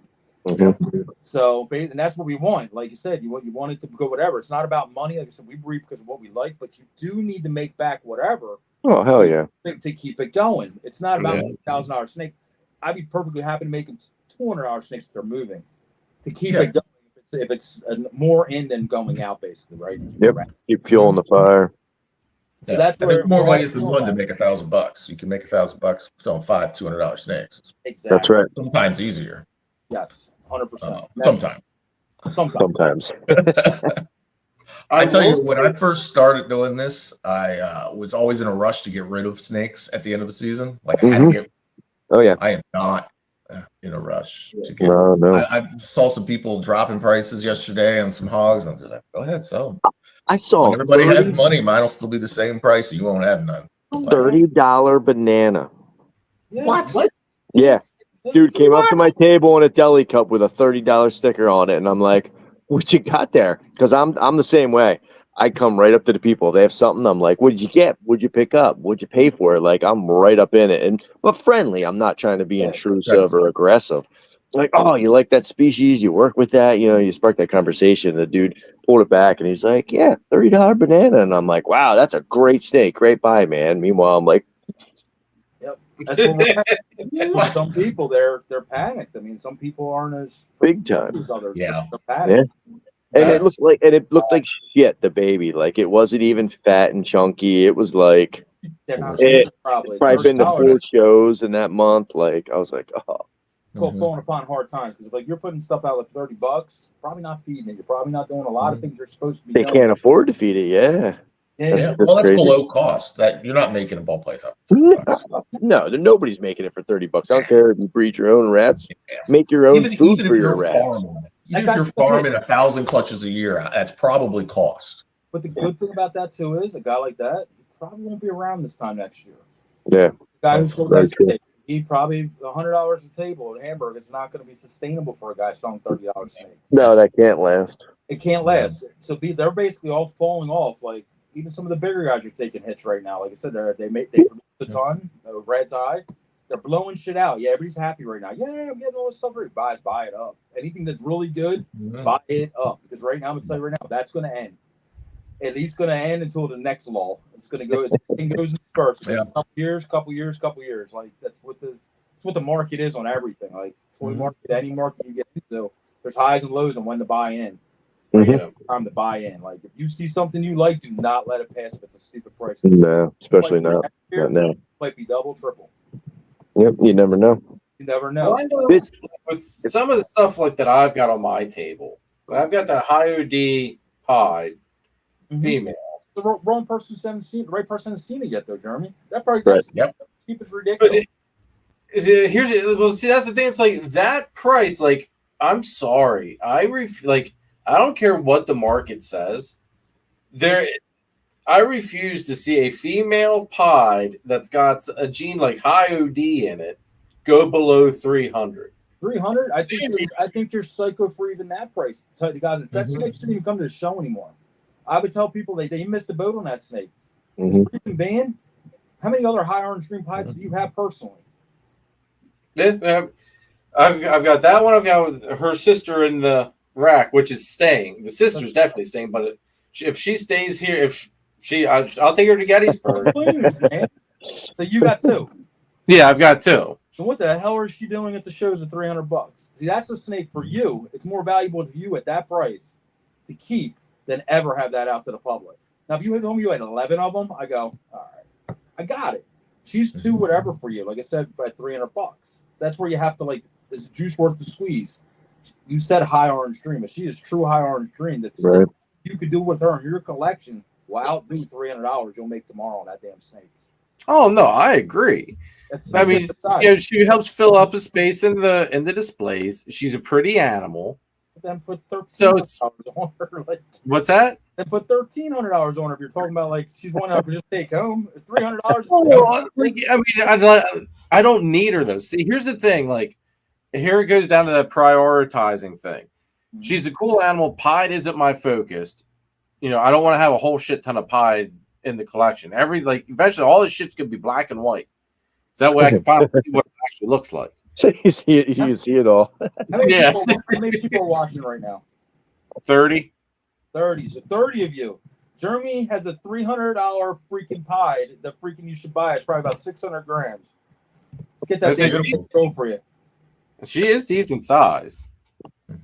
Because y'all don't buy it, I am. I'm tired of looking at it. John does come over and just looks at it. He tells me every freaking show, why in the hell is she here? Did you notice though, John? Did you notice the spot nose yellow belly het clown girl has not been at a show anymore? She shouldn't be. Like I said, but I told you if she made too many more shows and didn't sell, she was going to stay in the rack. She's staying in the rack now. She's not going out to any more shows. I got a weird rule with that shit. Like if it's a genetic, I only have one of or none of or something like that, and I have it at a show, and they start hitting like that 500 plus grams, especially a female. If everybody was whatever enough to pass on it, I'm using it. And then you're gonna have being able to use them babies, especially something as good as that. Because like you said, if you got anything, another orange dream, you can make super orange dream, clown, freaking whatever, pied, whatever. That snake is worth its weight in gold. You put the right male to it. If you turn around and take your bang boy to that thing, it's worth its weight in gold. Absolutely. That's clean. It's clean. Like I said, the gene. Damn, and she's big. She's not small. Jeremy, put her aside. I'm gonna trade you something for her. Put her aside. Nobody else can buy it. No, I'm taking it. I'm tired of it. I don't think that I'll be able to get in anybody else's hands. Hold on. I'll even get a weight. Here once. I'm gonna teach the people they need to be more efficient. This is bullshit. 677. I say like 800. I'm saying 580.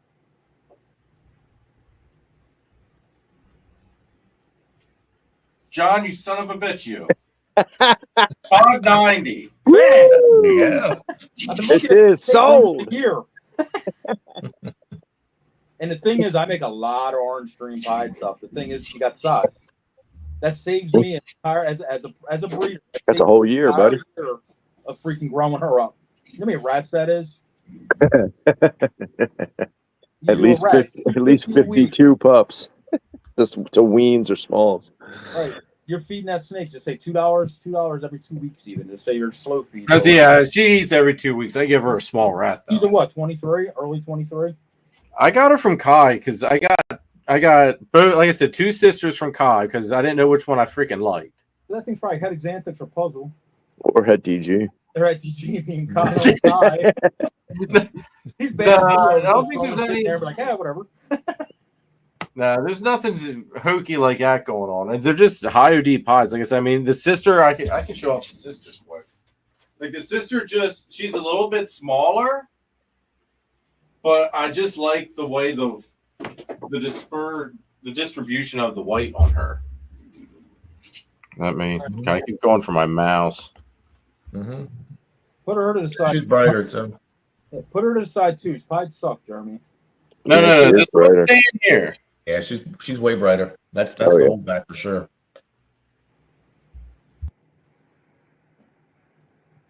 I like the darker one personally. All right, what's the weight on that one, John? That one's that's the holdback. I'm gonna say 820. No, he said she's a little bit smaller. Oh, she's smaller? She don't look smaller. Yeah, so what was the other one? Was 590? Let's do. I'm still gonna say it's weight 5 1/4. 520.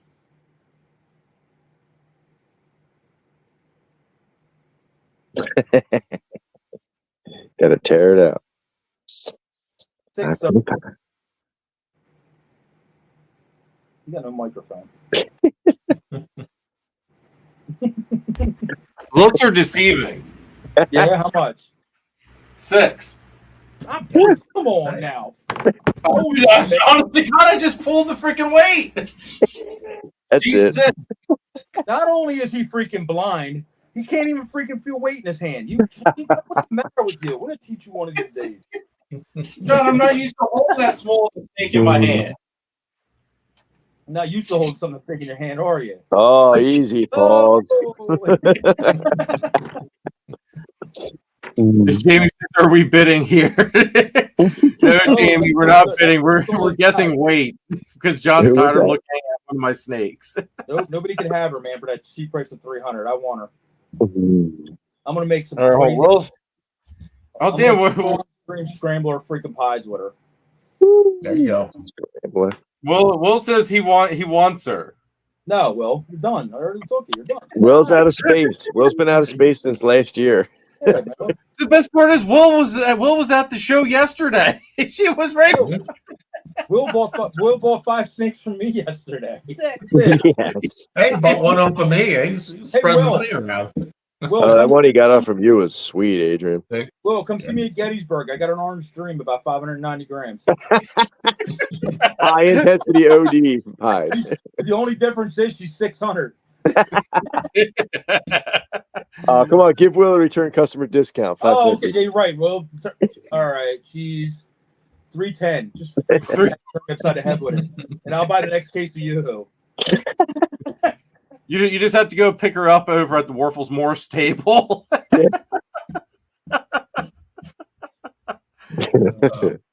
Nothing will beat that one Gettysburg. Was it the first one this year, John? That you helped fill all my empty freaking display bins in March.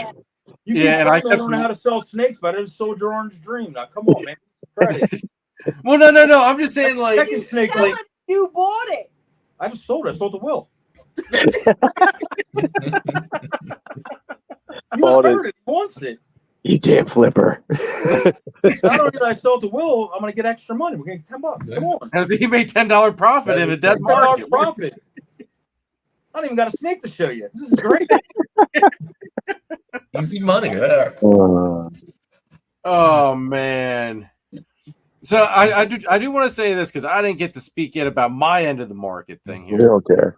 And all fucking hell, Chris. We just showed you can't even sell a snake. I had to do it for you. What the fuck? Dude, all right. I can't sell snakes with color, or if they have color, they can't be ball pythons. How's that?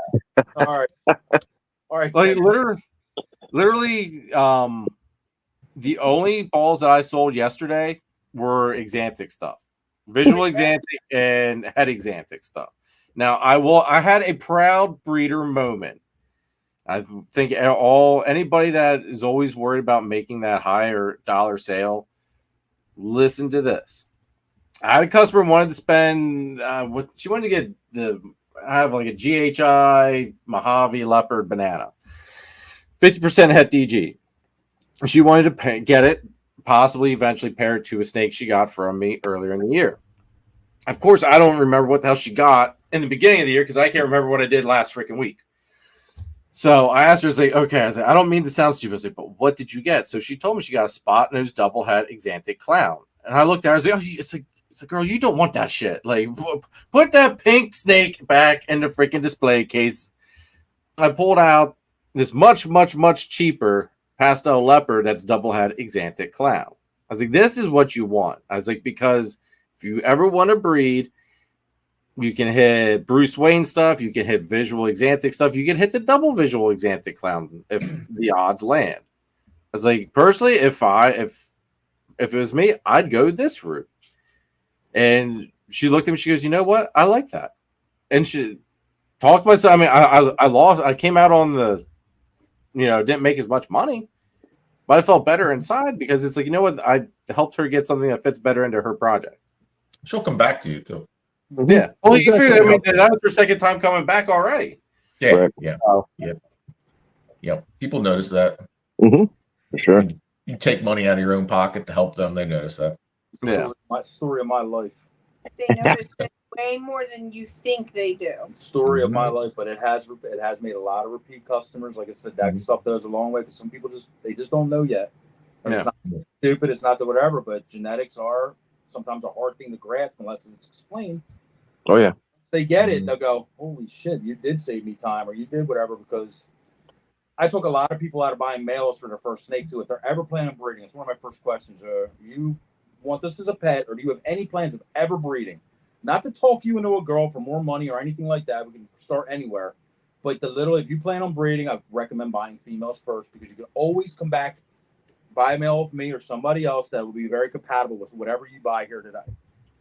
And that goes a long way, because like a lot of people, they don't really know if they really want to breed yet or not. They'll really sit there and really think about it. Like, that might be fun. Mm-hmm. It's at least 50% of people. Mm-hmm. Oh yeah. And even I feel a lot of pet people, like they even, as they might just want to get one. They just might want to do it that one time, and that'd be it. Make something cool and be done. Try it out. Yeah, it's called feel out the room. Like, if you got somebody coming up and they go, look at the snake, go, how big the male's getting? You point here, and then they go, okay, and he points to a girl, and they're like, oh, that's too big. Well, guess what, man? We're not going to talk to you about a female. We're not going to talk to you about breeding. We're not whatever. You're already freaking out. That's a little big for you. So we're going to talk about a male, because that's the size you want to get a snake in. We're going to talk about doing 2-week feedings after a certain size to keep them so they don't get 2,500 grams on you, because you want to keep them in a 40-gallon tank or whatever you're doing. Yeah. Like, feel out talk to the person, feel them out before you start like hitting them with a sales pitch, hitting them with a whatever. Like, you want to breed? Like I try to feel everybody out. No different than Chris said. Somebody walks up with stuff. I always do that. Conversation. Conversation. Yep. What do you got? What do you got there? Then you try to compare. If they're looking for another snake and they already got something there, you're looking for something comparable with it. You're trying to breed. Do I got anything here that'll work with that snake? If not, maybe Chris does. I'll send them down the road. I'll send them over to you. And that's, like I said, that's the way to do it. Like I said, We recently built or are building a relationship with a customer, and I won't really say his name because he is in the chat. But in conversation, we have found out that we have sold to this kid quite a few snakes, and he comes back all the time because we've always been super nice and super friendly to him and everything else. His first high dollar snake that he ever bought, he bought from us because of the rapport that we built with him. And what made the relationship start to build even more was we floored this kid at Oaks. He fell in love with one of the snakes there. And John and I literally looked at him because we knew he couldn't afford it at the time, and said that we would do a payment plan for him. Nobody at the shows does that. Like, nobody at a show the cash in hand is literally going to say, like, if you put a deposit down, I will hold this snake for you. Like, this kid was floored that we were willing to do that. Some people will, but yeah, it's. I was gonna say I will.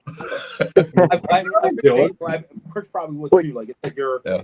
But you built that dedicated breeders. relationship with him that he trusted you guys. Exactly. It's your dedicated breeders that are there in and out. How many guys we see fly by the seat of their pants that are around a year they're gone? And most people at a show really won't even ask a vendor for that, though. No. Because They don't know. it does come down to the spontaneous buy more than anything. And like you saw this kid struggling with wanting this snake so bad. Speaking of like lengths of shows, Adrian, how long have you been doing show circuit now? It's like 7-8 years now. 7-8 years. Chris, you're what, 13?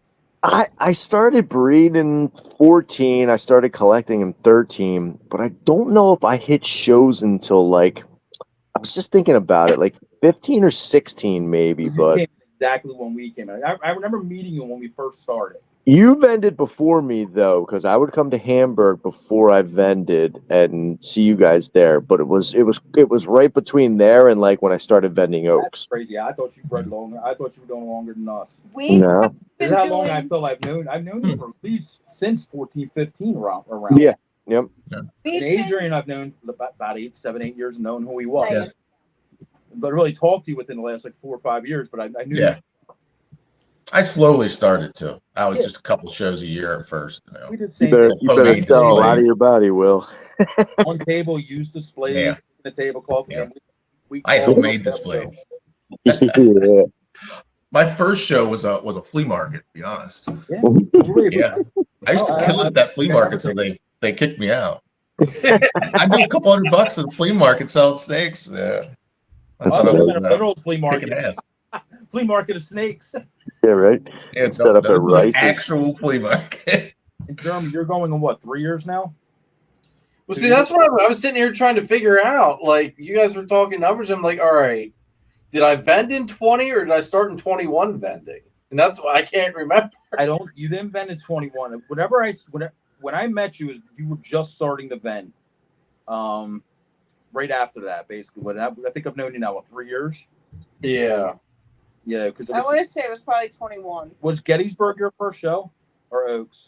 Well, Gettysburg was my first show. Gettysburg, yeah. Yep. Don't brain anything messed up. I remember shit. At least somebody freaking does, dude, because I can't remember shit. Might have been Like- spring of 21, man. That March show. It's funny. I don't think it might have been. God, I can't even freaking remember, man. March or fall, one of them. Remember Nate bringing you over, introducing me to you, and I thought your name was Jeremy Waffles for like freaking a week. I thought it was literally. I was calling you Waffles to Nate. He's like, "Who the fuck is Waffles?" Definitely calling you waffles now. Yep. Sorry. I like Dude, I grew up. That was my nickname throughout, like, basically my whole life was Waffles. Instead of fast that day, and then like I said, you look at the thing. I'm dyslexic, so I just added Waffles. Waffles. Mm. Will says that you need to start being meaner to him. And then he heard payment plans at the show was an option. He said now he's gonna have to start selling his body on the corner. Oh shit! Do it up, Will. Have you guys been getting more requests for payment plans this year? I have. Yes. And on lower end animals, I've lower end animals. Lots. Supposed to be more mean to him. I can't be mean to Will. I love Will. So Yeah, Will's hilarious. I love Will. I can't be mean to Will. Brittany, the new ARS displays are heavy as shit. Yeah, the new ones are. But I don't know how much they're I heavy. do love the quality. I love the color. Like I love everything about the new displays, though. They're light next to next levels, though. You pick them Are up. they? Holy shit! Yeah, those next levels are ridiculous. I'm They sorry. are heavy. That's like my They're so big heavy. purchase for 25 is some next levels. But 25-year-old me, I'd be like, yeah, what? I'm hooking up my next level. The freaking 48-year-old me on my back, my knees. I do Crazy like heavy. the new display boxes as well from ARS because they got rid of that stupid little ridge on the corners. Now they're flat. The only thing I don't like about ARS boxings has been the problem since the very first one. They're too fucking wide. Because literally, like every other company, if you have backlights, we're not talking about next level because they have no company. You can push them forward, and you can put the light behind the display so it comes up and over. Yep. Next level, you have to put them next to them, or ARS. My fault. ARS racks, you have to put them up and around. That's why I like Eds. These aren't wide, and they're not long either. They take up less space on the table. The one thing about ARS I'll say I love is the glass tops, though. I mean, they'll get them like Jeremy's and stuff. They're so clean. Like these acrylics, they get beat the shit out of shows. Kids dropping their bullshit on them. You know, put their keys down on them. I've had more people put shit on my displays. I'm like, no, dude, I lose my mind when people start putting shit on my displays. I'm like, excuse me. I almost had a baby throw up on my displays 2 weeks ago. Oh. The mom pulled it back just in time, and it hit right in front of the table. You had something similar happen at the last Gettysburg, John. Oh, they threw up right in front of our tables, man. Yeah, that table, that was right between me and Chris. And that was so gross. I was like, oh no. I ran away for a good 20 minutes. That was terrible. Yeah. Can you imagine that in the display? Oh, you would just seriously have to hose the whole thing out because all those little cracks and yeah. I would go to jail. I'd beat somebody with the display. I'm just sorry. Will, you're our favorite too, buddy. Have you guys? The PA fat man. Have you guys had many people? Because this is like one of my biggest pet peeves at the shows. People that try to instigate a snake through the glass to strike at their finger. Love you, Chris. Nah. Every show. I do. No, but you have the kids that come up and go, "Oh, little snaky," but dude, it's not even kids. Like I have been having I've got this one carpet. He is constantly nonstop out to kill the world when he's in the display, and people try to instigate him every time. It's like, just let him alone. It's like, it's because of everybody doing it that he's out to get you. He's all wound up, looking ready to strike, so they want him to move.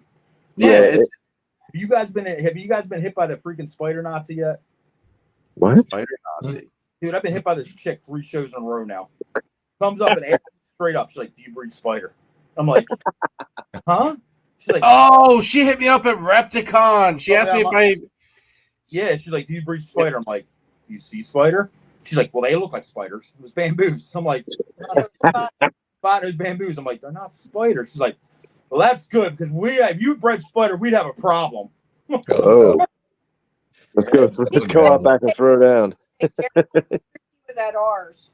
Yeah, Jeremy had spider on his table. Yeah, she was asking a couple of different questions. One of her friends was interested in something at the table, and she asked, "Do you breed spider?" And I'm there like looking at like 2 spider clown combos, an like killer bee, a one-eyed spider, and the other one-eyed spider. Like this spider, like, open your eyes, woman, and then like you can answer your own question. Jeremy's like, no, but Triforce around the corner might. Jeremy, what'd you say? Yes or no? Yeah, what? Dude, what am I gonna say? No, I don't breed spider. This just magically appeared here. Don't watch the YouTube though either, because these are my snakes. What did she say to you after you said you bred spider? She just walked off. Oh no, we're gonna make. You're on a list. I want to see what she does. That might have been the wrong chick. I'm sending her over. I want to see what this chick does. She goes, because she told me we have a problem. I want her to have a problem with you. I need entertainment. Gonna have a problem. Wait, we have a problem? This is my wife, Christine. Talk to her. Right? Have a problem. Jeremy, I want to see you have a problem. He breeds lots of it. All he breeds is spider. I want to see what happens. I think I can get a couple reels out of that. Jacob, we got a couple left. There's 3 male jungles left. Like the one that does like to think that he's going to murder everyone in the world is probably the most beautiful out of the 3. But all 3 of them are going to be like absolutely freaking gorgeous. The one's actually in shed right now. If he gets a male this year, tell him, hey, 25% off a female next year on me. Oh, there you go. There you go, Jacob. Oh man, Jacob's got a lot of my snakes. So. Well, I've had a couple people at the shows not leave in a very good mood after they have declared their problem. Oh yeah. I took one girl out in the parking lot, so Yes. I got my money on you. Oh yeah. Yeah. Yeah, me too. I got my PR team right over there. We're good. PR, HR, RR, Rough Rider, whatever. Jeremy knows all about the one that I'm talking about because his girlfriend had me take him over to her or take the carpet over to him. Mini Dahmer. She said about just carrying it through the show. I'm like, no, I don't think I'm going to do that to this little guy because he's like out to like just he was striking at everything. And it's like, no, we're going to put him in a bag and we're going to take him over. So that way he's not, someone randomly just doesn't get tagged. But he is freaking gorgeous. I gotta spend a little bit more time working with him. I think that's just the big thing is. I like bean snakes. Dude, a lot of people say it, but all right, here's the thing though. Okay. Personality. Mm-hmm. They've got the personality, but I feel as though when you have someone interested in a carpet, especially carpets, I don't know if it really applies for all of them, but carpets especially, because they have that bad reputation to begin with. But when you pull it out because of it already being worked up and wanting to light the world on fire, it doesn't help when it decides it's going to shit all over the place. And while it's doing it, it's slinging its tail, so it's like a fan of musk and everything under the sun. And when you look at the floor, all you see is this like just disaster zone. And other people walking by going, ew. Like, that was me 2 times yesterday. It's just like, Germany is literally doing a promotion of how not to sell a carpet python. You're not selling king snakes over there? That sounds like a... That sounds like a king. No wonder you still had that $300 hide in the rack. But see, here's the thing, though. Like, I do, like, when I get them out here, they, like, all right, they don't do that. Like, they don't act like that. It's just because of that environment. They're so worked up because so many people trying to piss them off and get them to strike. Because they're... What's that? We're learning things here about you. This is how you spend a $300 snake. It was you probably go, the one I have at home was way cleaner. No. I will say this, though. I will say this. The carpets have been the big driving, like, in all honesty, the carpets have been the big driving force for this whole year. Like, the money has been with the carpets, hands down. The reason I was able to buy and expand and get some of the things I got was carpet money. Just because, and like, I look at it this way too. Like, you've got people like Owen and Nick Mutton, like all these Mike Curtin from Scattershot. Like, you've got all these big names around that are very accessible, that are very well known in the carpet community. And I am just a little old me being nobody, but the carpets have moved so freaking easily as opposed to how it sounds. Like, and my prices aren't, and some of my prices are even higher than some of these guys. And my stuff's still moving decent. It comes down to, like, there's not many people with exact those carpets in the area either. Like, they're nice carpets. They're true. Pretty. They got really pretty patterns. They're different looking. Like, when you got something like that, that's no one's ever going to really complain about the market being sucking on something that's awesome. It has a lot to do with Jeremy's passion for them too. Jeremy sells them snakes. Right. Like I said, he hustles his ass off to sell them. Got a great platform on here, not pushing them, but talking about them, and but just his pure enjoyment in them when he talks about them. Like, you can hear his passion and how he loves them, and I think that alone is what helps sell them. You know what I mean? Because of how he talks about them. Yeah, that's how we got one. Like I said, I don't want one. And also, like, the other thing is too, like, you said about if you could only do one species, what would you do? Hands down, it would be the carpets. Oh yeah. Like, I would give up all the black and white in the world just to work with the carpets, just because they're so intriguing. They're fun. I mean, every once in a while, you get a jerk, but you work with them and they get over their little issue that they've got and they become great. be no different than us. Somebody said to me, you had to get rid of all your snakes but one. What one you keeping? I'm keeping my green tree python. Yep. Yeah. I don't talk about. Nobody even knows we have. It's my pet. It doesn't breed. It doesn't do anything. But he's my favorite snake. Yeah. It's that showpiece. I mean, it's that wow factor. They're just a beautiful animal. Yeah, something different. Yep. Absolutely. Oh, sure. Love a lot of the balls, and then right behind them is like the other stuff I love. I love Mexican black king snakes. There you I go. love scale corn snakes. Absolutely love them. Nathan, people buy them just to shut me up. And now, in the future, I might breed a couple of scaleless corn snakes and stuff. But like I said, I'm known for balls. My passions is with the ball pythons because I love the genetics of nuttiness. So that's what the ball pythons are to me. But the snakes, like I said, if it was just one species, it'd be that, like green tree. Or it's weird. I don't know if I could pick a species. That'd be tough. Yeah, it's tough, man. I don't know. I don't You almost know. gotta go for the species with the third subspecies. Yeah, thank God for all of us. That's not really a thing. It was just one of them hypothetical. What the hell? I think I like the file snakes the best. That if I'm gonna get a snake out just to hang out with, it's gonna be a file snake. So File. yeah, they're just cool. We were literally faced with exactly what we're talking about, like picking. When we had to move, we came from a house. Super long story short, we were supposed to buy a house, and they gave Friendlies. it was kind of a rent to own kind of thing. Well, anyway, they gave it to our daughter, and we had to get 60 days to get out. It was a full basement with 4 sections, and we were known for geckos and beardies and crusties and all kinds of stuff. Everything but balls, actually. I only had a handful of balls. I had rainbow boas, hypo rainbow boas. Ooh. Yeah, I know, man. Freaking. So I came to the choice of when we moved, I had to move it to a bedroom, and I was like, "Wow, what the hell are we gonna do?" I said, "If I'm gonna do one thing, I'm gonna do one thing right and do it the best of my ability." That's where the ball python things came from, because I figured it was the bang for the buck was good, of course, and spacing. I could fit way more of these than I could fit carpet pythons. Rainbow boas, sperms, purple retics, shit I really was really into.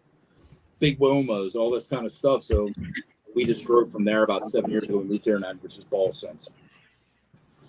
Yeah. Yeah, I don't know how the big snake breeders. I don't understand how they make money. Doesn't make sense. So much room, man. Like so much room, so much food, so much everything. Just how does that work? Like the business. How can nobody want this? Is that male you showed last night? Yeah. Dude, he's nice.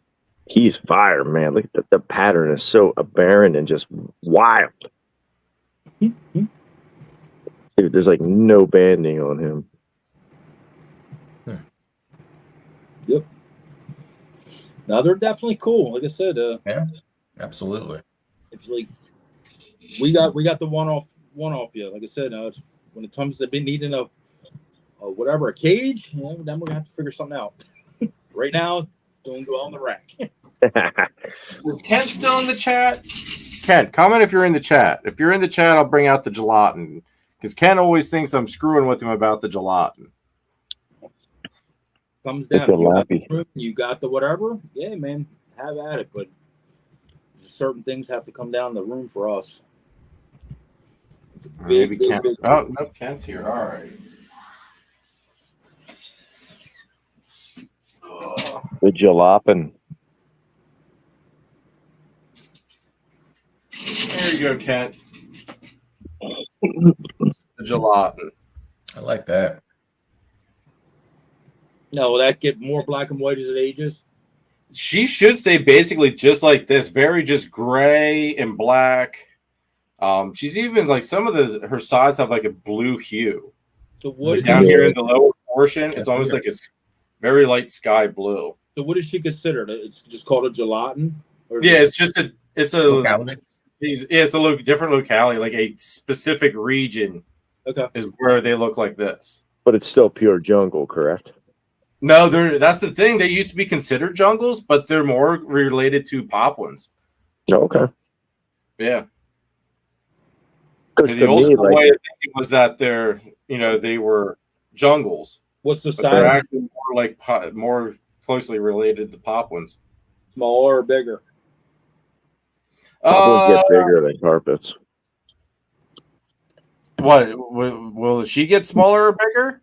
Yeah, her. The poplins, I think they stay a little bit smaller, but I mean, they're very. The new locale always Sure. always playing whatever with that.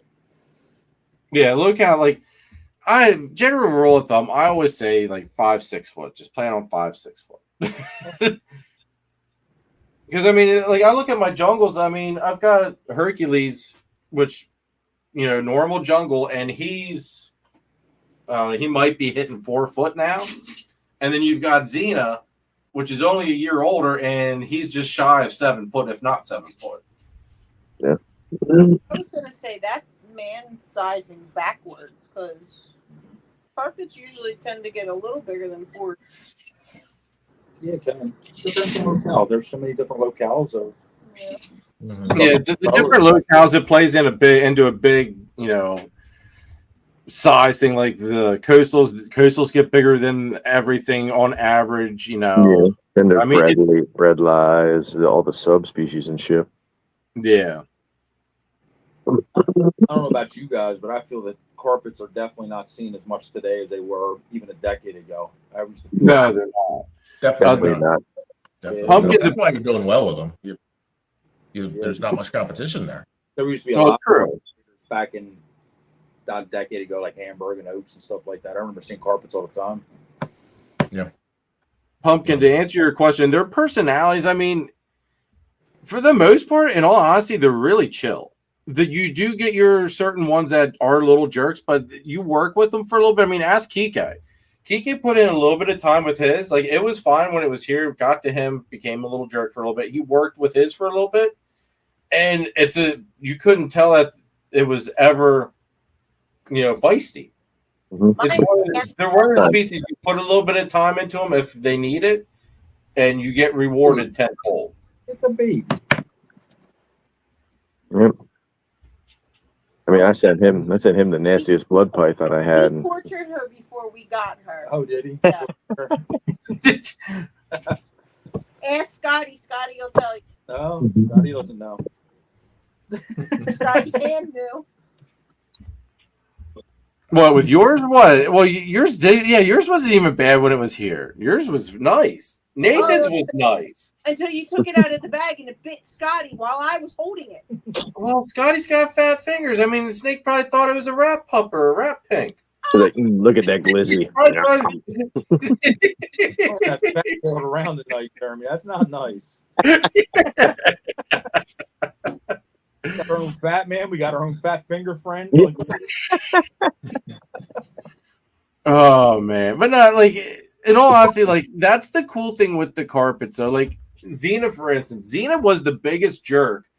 I've never been bitten more times in a handling than with that snake, but that gave me more of the drive to work with him to make him where he's at now. I mean, in the enclosure, yeah, he's a little bit defensive. So you get him out though, he's fine. It's like the switch flips.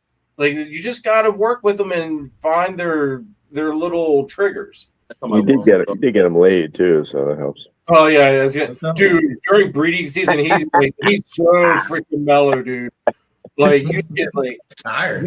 The switch, get flipped. Like the breaker box just gets turned off, dude. He's like, sweet, where are we going at now?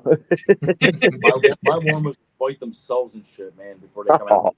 They're nuts. Those ones are brutal. Yeah, so you got them out there just like whatever. But man, if you open that bin, they just think everything's food. They'll start biting the bin, the bowl. They don't care. Mm-hmm. They're just biting everything. Yeah, and with no heat pits, they do bite everything. Everything. Sounds like a hog nose. They act just like a hog, just a lot bigger. Rob. The hogs are dumb too, man. Hogs are nuts though. They're so stupid. They'll literally bite everything crazy, and then they'll go up to the rat that you're actually feeding it and just take it so gently. Yeah. And just pull it back. I'm like, you just want to kill the world. You only got what you needed. It's like, whatever. I'll take this now. Adrian, when's the next Carlisle? Jacob's asking me if I'm going to Carlisle. When's the next Carlisle? November. Is it the 2nd? Something like that. It's the first weekend in November. So 2nd would be a Saturday. 2nd, yeah. Ooh. November 2nd. I don't have it on my calendar, but I have nothing going on. Do it. You got to call, but she's usually booked. That show gets good traffic. Dude, like I was very happy with the first time being there for that last one. And that was a slow show too. That's usually busier in there. That was actually a slow. A slow day. Oh wow! I think I sold 6 or 8 animals that day. Plus, like I cleaned out on adults, which was the best part. You came over, you're like, wait, what? You sold all those adults? Yeah. Sometimes most shows hit hard, man. They hit sometimes way harder than a bigger show. I'll have to, Jacob. I'll have to see. I'll have to talk with Kara, make sure that there's nothing I don't know, because the next weekend's Gettysburg, and then 2 weeks after that is Oaks. So I just want to make sure that, because dude, I'm on thin ice because of Oaks. Well, all right. Her family decided, which it was really nice because it frees up something I wanted to do the next weekend. But they want to do Thanksgiving the Saturday before, Thanksgiving. And I was like, well, that's fine, dear. I was like, but that's Oaks, and I've got tables, and like I like this time of year, like that's kind of a show I gotta be at. It's like, I'm sorry. It's like, I will come after Gettysburg. That's fine. It's like, I will come after, but it's like I gotta, I've got to be there for that one. Like that's kind of not negotiable. So. Oh, you're gonna pay for that. Well, I think Nathan put me in the good graces, so we're good. But still, I don't want to push my luck. But guys, I'm going to run the rest of our sponsor ads here real quick because I didn't realize it's 2 hours in, and we've been bullshitting really good here. So let me run the rest of the sponsor ads real quick. Apologize to anybody that's like, oh, fuck, all the sponsor ads. But anyway, deal with it, suck it up, enjoy them. Head on over to Triforce Morphs if you're looking for that missing piece in your ball python breeding project. While you're there, add a little bit of laser citron to the mix, folks. John and Christine can also hook you up with the crested gecko, so don't forget that. Turn up the heat with Triforce Morphs. If you want to use the best reptile record-keeping and tracking software on the market today, scan the QR code or click our partnership link in the description down below for a free 30-day trial of Husbandry Pro. I promise you, you will not regret it. Are you ready to take it to the next level? Then check out DTMG Pythons. Danny is best known for his awesome clown ball python projects. This year's focus is Confusion, Hurricane, and Disco Inferno clowns. He also specializes in high-end crested gecko morphs such as Exantic, Lily White, and Exantic Lily Whites, along with the Deadpool line of gargoyle geckos. Check out his morph market and Instagram, DTMG Pythons. Just buy it. Stop wasting time trying to prove out animals or taking chances on possible heads or genes. Lucas Landon Royals produces. Stop wasting time trying to prove out animals or taking chances on possible heads or genes you don't know that are there. Head on over to Charlie at Gray Rider Reptiles and ShedTesting.com for all of your shed testing needs. He's fast, accurate, and adding new tests on a regular basis. So head on over to ShedTesting.com and check him out. Make sure to use the code CARPET15 for 15% off of your shed test order. Use nothing but the best at ShedTesting.com.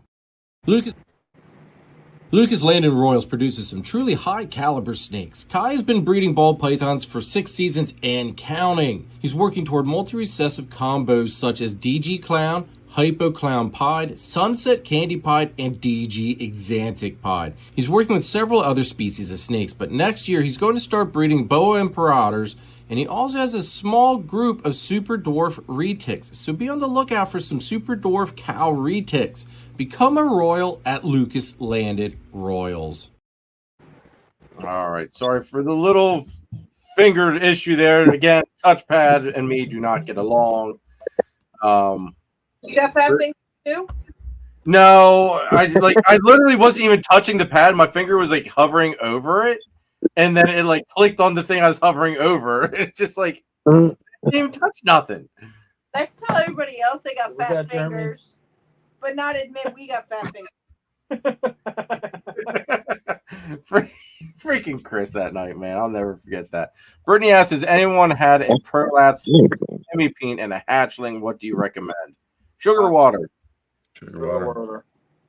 Sugar water. And if it's gonna get back, You want to I had a make hog nose 2 years ago. Hatched out. His tail was so small, his hemipene stuck out. yep. Same Yeah. exact thing. He did fine. He did fine. They fell off eventually. And, Yep. Yeah, he's a pet home. It's crazy. Every one of ours, we've only I think have one that they actually went back in. They fall off, like you said. Yeah. Yeah, There was no room to go in. It was born out. Like it came out, was out. then you have to pet Leave it because Summer's pet only. Yep. to pop them they look like a female, but they're not. Yep. What's up, Pip? What up, Ash? What up, the OG members as well. Thanks for tuning in, girl. Hey, Jeremy. Yeah. I got to meet them in Tinley, too. Hey, Chris, you know what? You suck. Tell us how did you do at Tinley? Like, I feel as though we're here talking about shows and how we've done, and we did not even remotely touch base on Tinley. I did. I said between Tinley and Hamburg, I did very well. I said between those two shows, I almost did better than my whole third quarter. It was all right. Monetarily, it wasn't as good as last year, but last year I wholesaled about 6 to 8 animals to a guy in Miami, and that was nice because they even at wholesale they were still pretty good money. But he couldn't wholesale them just because of some laws with endemic species and stuff like that. They have to be a morph. They had to have red eyes in order for them to get them down there. So otherwise, it was good. Airfare and hotel was, taken care of with points and stuff like that from being Hilton member and Southwest Airlines. So that helped alleviate, whatever thought of, hey, I got to make this, amount to break even. Yeah. But as far as networking, it was awesome. Perfect. Great show. You didn't bring me any black and white presents from JD? Nah. I didn't even see his table, bro. You bastard. I know. I missed half the show. Christmas present this year. Yeah, maybe next year. After vending it, do you recommend vending it or you recommend going to it? I recommend any show you want to vend, you go to and visit and feel the vibe and like the people and just hang out and do the experience first. And then from there, gauge if you want to vend it or, just go to it for festivities. Like Daytona, I'll never vend Daytona. But goddamn, every year I'm going to be down there at the Daytona show. I'm not going to miss a Daytona. But Tinley, I felt like there was a bit of a niche because Illinois bull snakes are endemic. So you got to get a special permit to sell them. And you have to report all your sales. And it's big time. It's a federal offense if you're not doing it. Like I saw the guy walking around taking animals off people's tables that weren't supposed to be there. Oh, shit. Yeah. So recommend if somebody can only make one of them shows a year, which one would you recommend going to? Fall. Yeah, the fall you're always going to see more animals. The fall Tinley. I want to experience. What's that? Between Daytona and Tinley. If you like the party, Daytona is a spot. If you want to see animals that you may have never seen before, Tinley is where you want to go. In October too, because everything's hatched and usually at the show in October. If you go in the March show, you're either seeing them few stragglers that hatched over the winter, or you're seeing everybody's leftovers, from the year before. The show that just passed was the show to go to. Okay. Yeah, but I'm excited to also this spring. I'm gonna I really want to get down to the or out, depending, either Colorado or down Charlotte to the AARPE. I want to get to that show and Bob's. I really want to go to one of Bob's shows. So yeah, spring should be interesting. Anybody do the Rexpo show? I'm doing it next weekend. Anybody ever done it? Rexpo, New York. Somebody wants to know if Nope. we. What's it called? The Rexpo? It's No, supposed to be big. I don't know. We used to do White Plains back in the day, and that was a good time way back. Yeah, before COVID, White Plains was just shit. I love White Plains.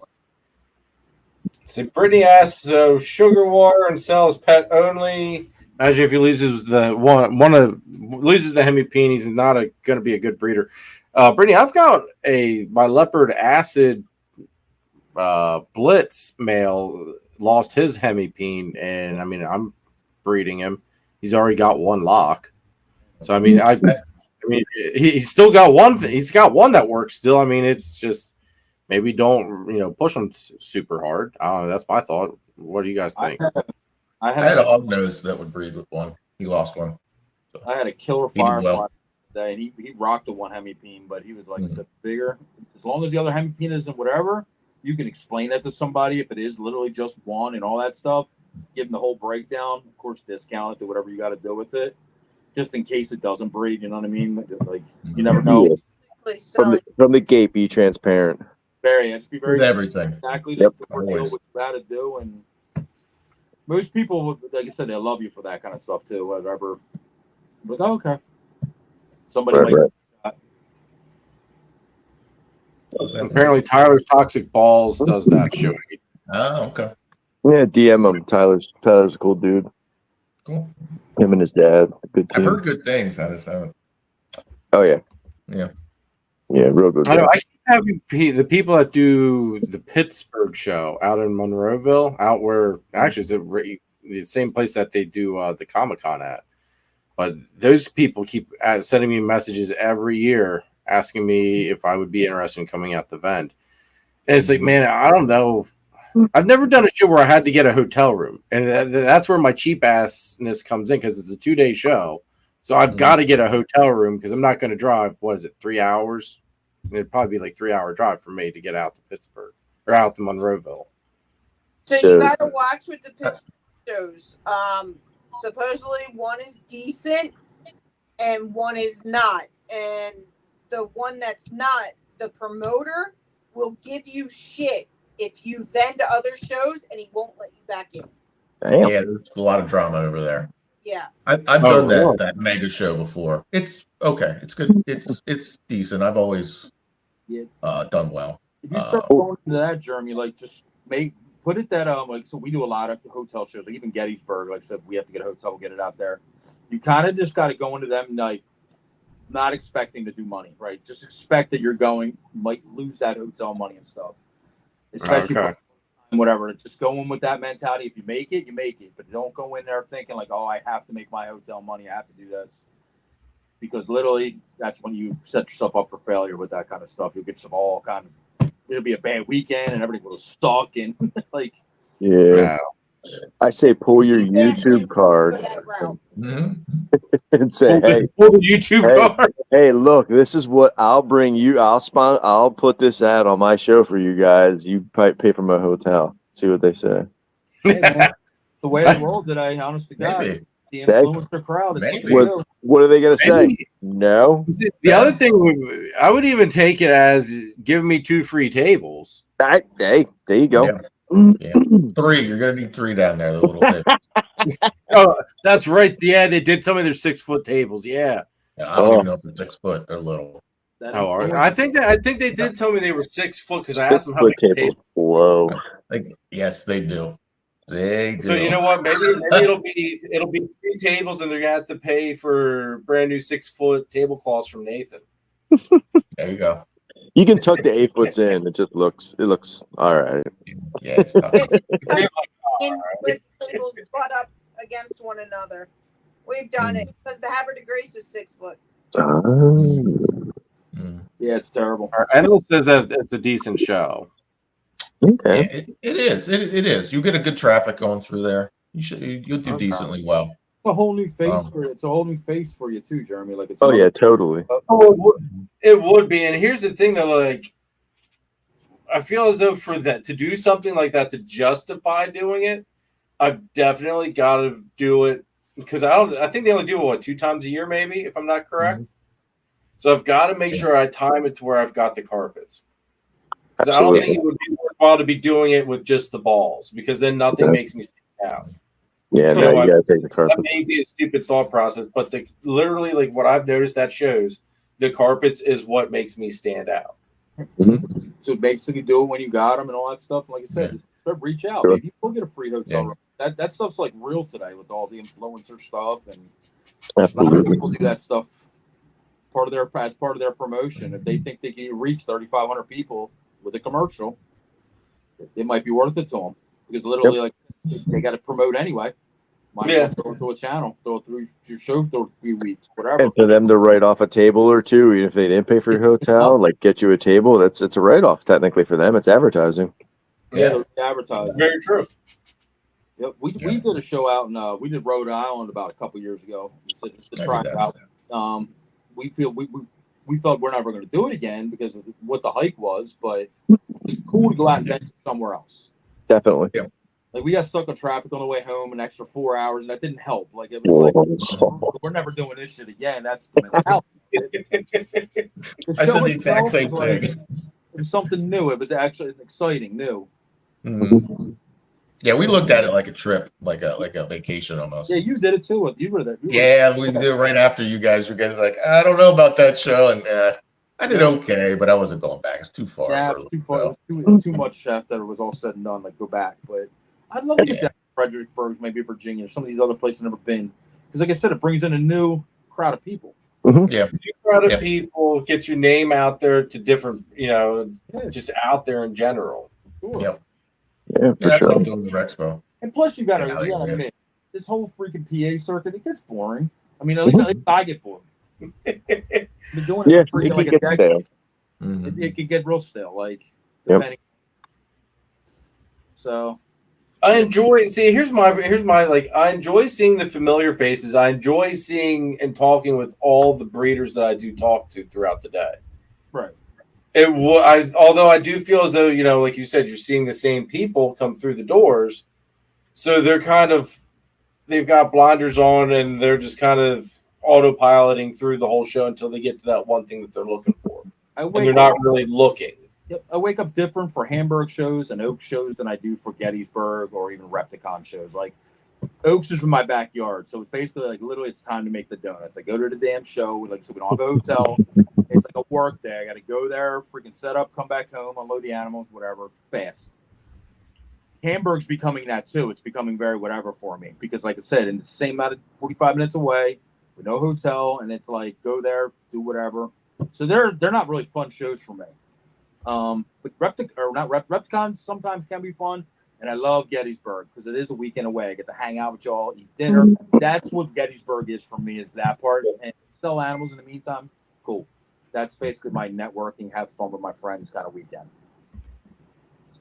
So we all look at it different. Like I said, I'm sure you guys look at different shows different ways. Like every show's just a different look. Yep. I think you said it, hit it on the head though. Like Gettysburg, like I could care less how I do during the show. I mean, it's a bonus. Right? I enjoy Friday night. I enjoy just even setting up because of all the bullshitting that we do while we set up. I mean, just during the day, we're back and forth at each other's tables, just shooting the shit, giving each other hard. Like it's a different atmosphere at that show for us, or at least I feel that it is for us for some reason. Yeah, it's story time. Like stories happening, crazy shit, funny shit. It's like Chris going to Tinley or Daytona. Like every time he does that, he comes back with a story that for his life, right? Yeah. It's something out of the norm. That's what Gettysburg is for us. So when you stay somewhere and everybody's there, Oaks isn't that. Oaks is literally, oh shit, we got to get up at 4:30 this morning, so it's even harder. I get everything prepared in the morning and go there and come back and time to make the difference, man. It's just like boring. Last Gettysburg was fun, man. I showed up and like Danny pulled up to the back and threw out a cooler, and I was like, "Oh, sweet! You got road sodas." Nothing like slamming a beer at 7 a.m. in the morning with no breakfast. We did that. We did a Rhode Island. Way to start the day. One of the funnest weekends I've ever had because, like I said, I hung out with Danny all weekend that weekend. Holy shit! If Danny did not come in with his eyeballs on, like hitting his kneecaps. Dan, how about both of you? Oh, both of us, but he was worse. But still, we sat up in the room, freaking drank 2/5 of freaking whiskey together, and then was freaking Tara's passed out. Freaking Christine left me in the front. I had no idea in the hotel we were at, but it was story time. Like that weekend will always stay with me because it was away, even though I'm not going to go back to that. But it was like that's what I enjoy about show life. The memories. The memories of it. Yep, for sure. I could sell snakes online and basically whatever, but the shows is why I go to that because whatever stay at shows because it's a good time. Mm-hmm. For sure. Now, what do you guys prefer though doing? Do you guys prefer doing the shows, or do you guys like doing more of the online stuff though? Because you don't have to leave home. I'm a show vendor. Whatever, we became that as we started, and now that's what I got known as. So I don't think I'll ever kick it out of my system because I do enjoy it to a certain extent, especially like the Gettysburgs and the Repticons and whatever. Online, of course, is easy, right? Boom. Hey, I like your snake. Send it here. Boop, boop, boop. Go out the door, gone. Like that. Yeah. That's great. I got to drive over to King of Prussia, 10 minutes away, and then hub to hub, make sure everything goes good, and boom. So that part's great, but like I said, to give up shows totally, I don't think I could ever do that because I think I'll always like the show atmosphere. Yeah. Yep. I think you need to do both for business. I don't think you can. Yeah, you absolutely have to. One or the other. I think you have to at least do a couple, unless you're. Yeah. I mean, tier. If you're a super high-end breeder and you're only making like crazy stuff like $1,000 plus, and then you just wholesale your byproduct, maybe show maybe really isn't for you because you're not going to sit there and go with your $5,000 animals. Yeah. But if you're a guy that you like to do heads and you do this, you do whatever, you're going to have byproducts. So what's the best place to move that byproduct? Shows. Yeah. Yep. I agree. You need the 1-2 punch. But you need dedication to do shows. Like I said, a lot of people just think they can just show up and be like, "Hey, I'm here. I'm by my snakes." It doesn't work that way. Oh hell no, dude, no. We could do a whole night. Actually, Brittany there once Mess asked me if we were going to do a live sometime, John, with the three of us, you and Christine, her and myself, and going over just kind of like show practices, what you need to be doing, that type of deal. So I told her I do want to still do that live. Just got to make that. Just the prep is a ton of work. Oh, all right. I'm glad you said that, Adrian. Hey, don't get too much out. You got to save it for the special show. Well, no. This is Jeremy's. This is the new segment. First time ever happening. Jeremy's tip of the freaking day. Oh boy! Don't forget your keys. All right, that would be the second thing. Don't forget your keys. But I'm lucky. I keep several sets of keys with me. So if I can't find one, I just gotta. What's that? Don't forget your pre-sales. Yeah, don't forget your pre-sales would be another one. But that's the worst feeling ever. I've turned around before, come back to get them. The worst feeling ever. I haven't, but the whole way going there, I'm like, all right, do I got everything I need? Damn, even Chris is calling Jeremy out for crying. What the hell? No, Chris, I'm not gonna cry. All right, so Jeremy's tip of the day: if you are vending at all, or you even think about vending, go out to the grocery store and get yourself your own freaking bottle of hand sanitizer. I think I say a case of Yoo-Hoo. No. Case of Yoo-Hoo. I was gonna be like, with the Yoo-Hoo. That was yesterday at Hamburg. That was the most annoying thing, is having people come over, hit the hand sanitizer, and then go over to someone else's table. I get it's like, okay, excuse me, that's $1. You do, but it's just kind of like, you know what? I was like, I'm there thinking, like, if that guy doesn't have hand sanitizer and he wants you to be using hand sanitizer before you touch his stuff, well, that just sucks to be you, because you should have brought your shit. That had me so freaking heated by about noontime. I literally went and I changed where my location, my hand sanitizer was, even shoved it in between my cases a little bit more. Oh, I was heated, dude. I was like, whew. I was too when I sold on the other side of the table. I've been there with that. People come over and use your hand sanitizer because somebody next to you don't. It's like, oh boy. Well, it's just like, it's like, that stuff, like, I buy that sanitizer so that way my customers can use it. Right. For me, it's not even a price. It's just disrespect. Like, you would have customers sitting there looking at a snake and a butt in front of them to use the hand sanitizer to go back over to another table. It's like, all right, like, that's a little disrespectful across the board. If it was the same table for me, if it's just going back and forth the same table, I would have taken one of my bottles and put it on his table, looked at it. Oh my God, I'd keep it. But That's what I would have done. Like, yo, here. it was just ridiculous. It's just like, and I'm a nice guy. I don't want to start shit with anybody, or I try to be a nice guy anyway. Yeah, It's just like not so much, Sugar. it was just ridiculous. And then I was talking to Sean from Pie and Joy, and he was having people literally turn around from the table that they were looking at, hit a pump of hand sanitizer again. Didn't even acknowledge that they existed. Got the hand sanitizer and turned right around and went back. It's just like, man, it's like We'll do a social experiment next show, Jeremy. I'll put you on the other end. I'll sit next to them and see what happens. We can do a social experiment. We'll see how well it goes. I mean, it's like I don't like being that. Like, I like being Switzerland. Damn it, I'm Switzerland. But for God's sake, like, you got too much to say for being Switzerland. You take I that. know. You got way too much to say for being Switzerland. Yeah, I brought it up. yeah, damn it, Adrian, it's all your fault. Hey, even Switzerland has spies. Damn it, they have their black ops. Don't let them. Switzerland over a year ago. I don't even go there. I did. I forget what did I go off of. I went off on something else a while ago. We got a private group. All right, the group doesn't count. Okay. Go to war at least once a week. Yeah, we do go to war. See, those are like little skirmishes. Those are skirmishes that keep Switzerland just happy. Word for war. Yeah, all right.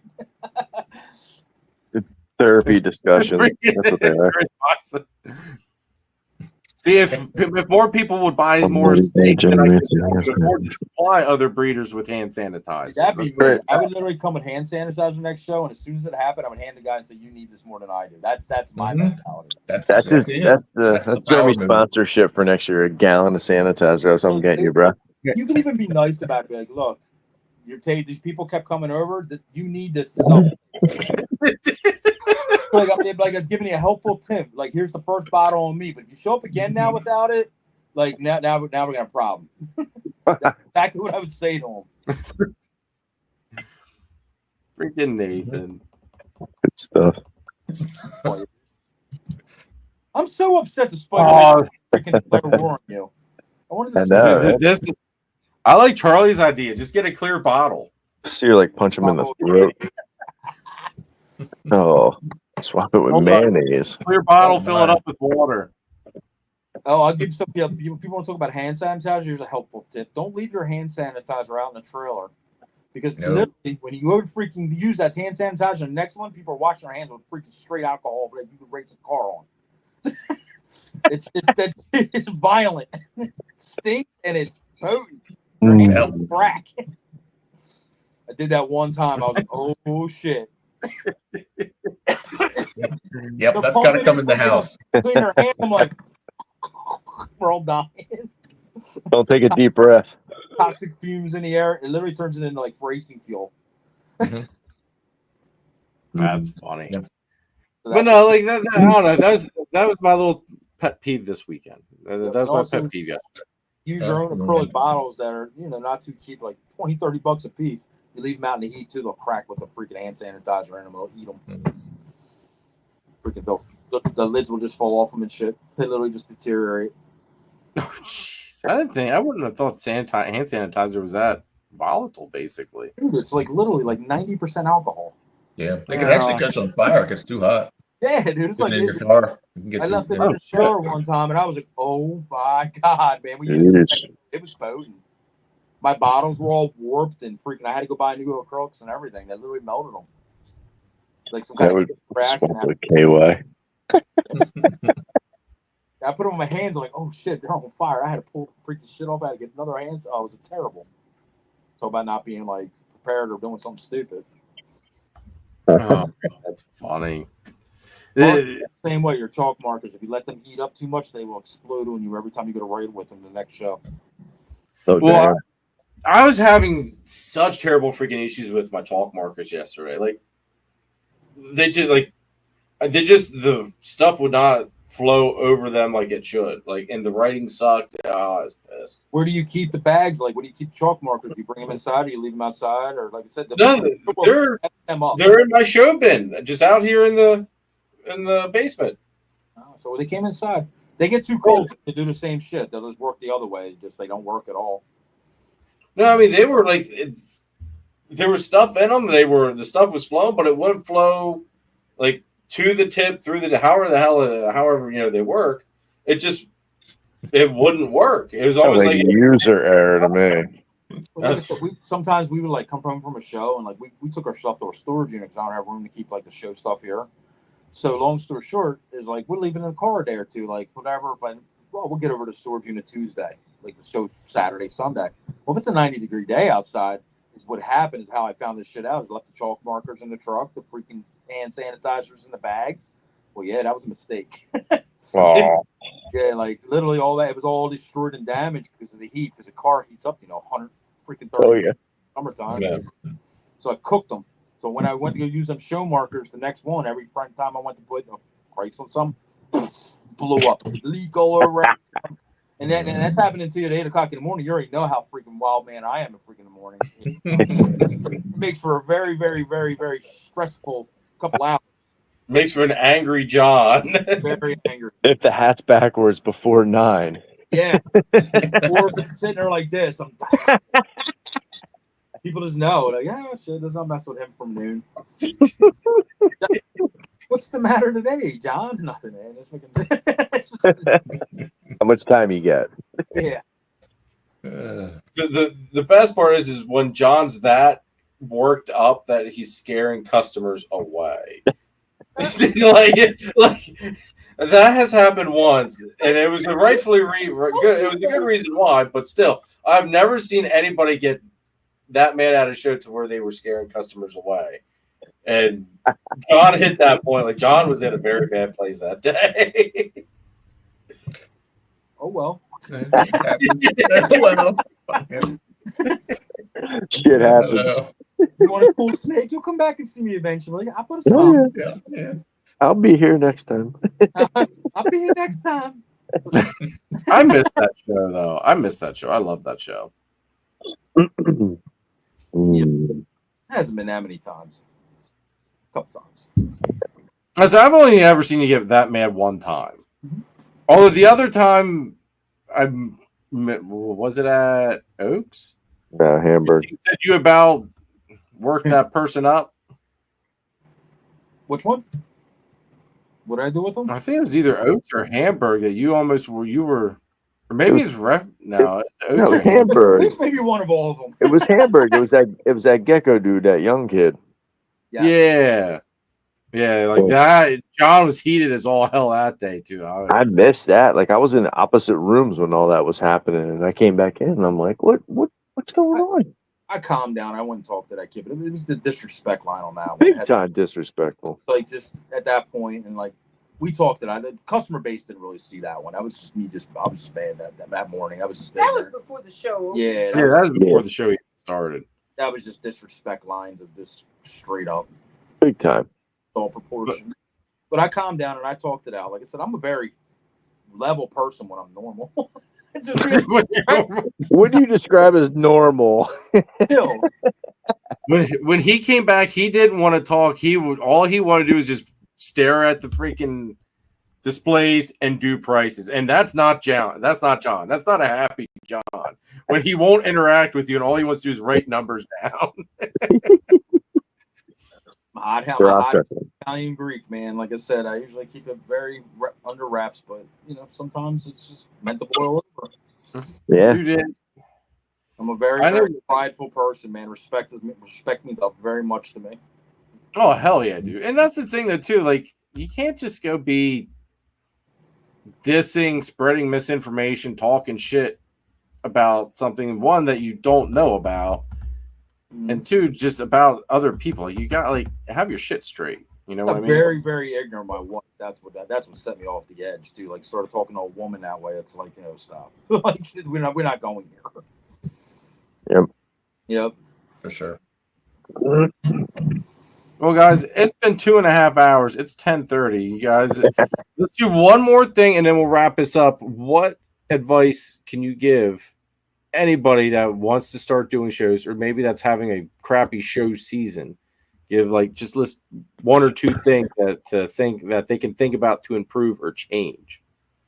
Go, Adrian. We'll start with you. Oh, start with me too. We'll go. Well, you know what? We'll start with Chris because you started it off earlier. Chris, Okay. Over here. Me. My biggest thing is just just come into it with a good attitude, whether or not you had a bad night, a bad morning. Just look at it as, hey, look, you're not at your day job, or you're not literally stuck doing something you don't want to do. Like, this is what we do to help free our minds. This is our side passion.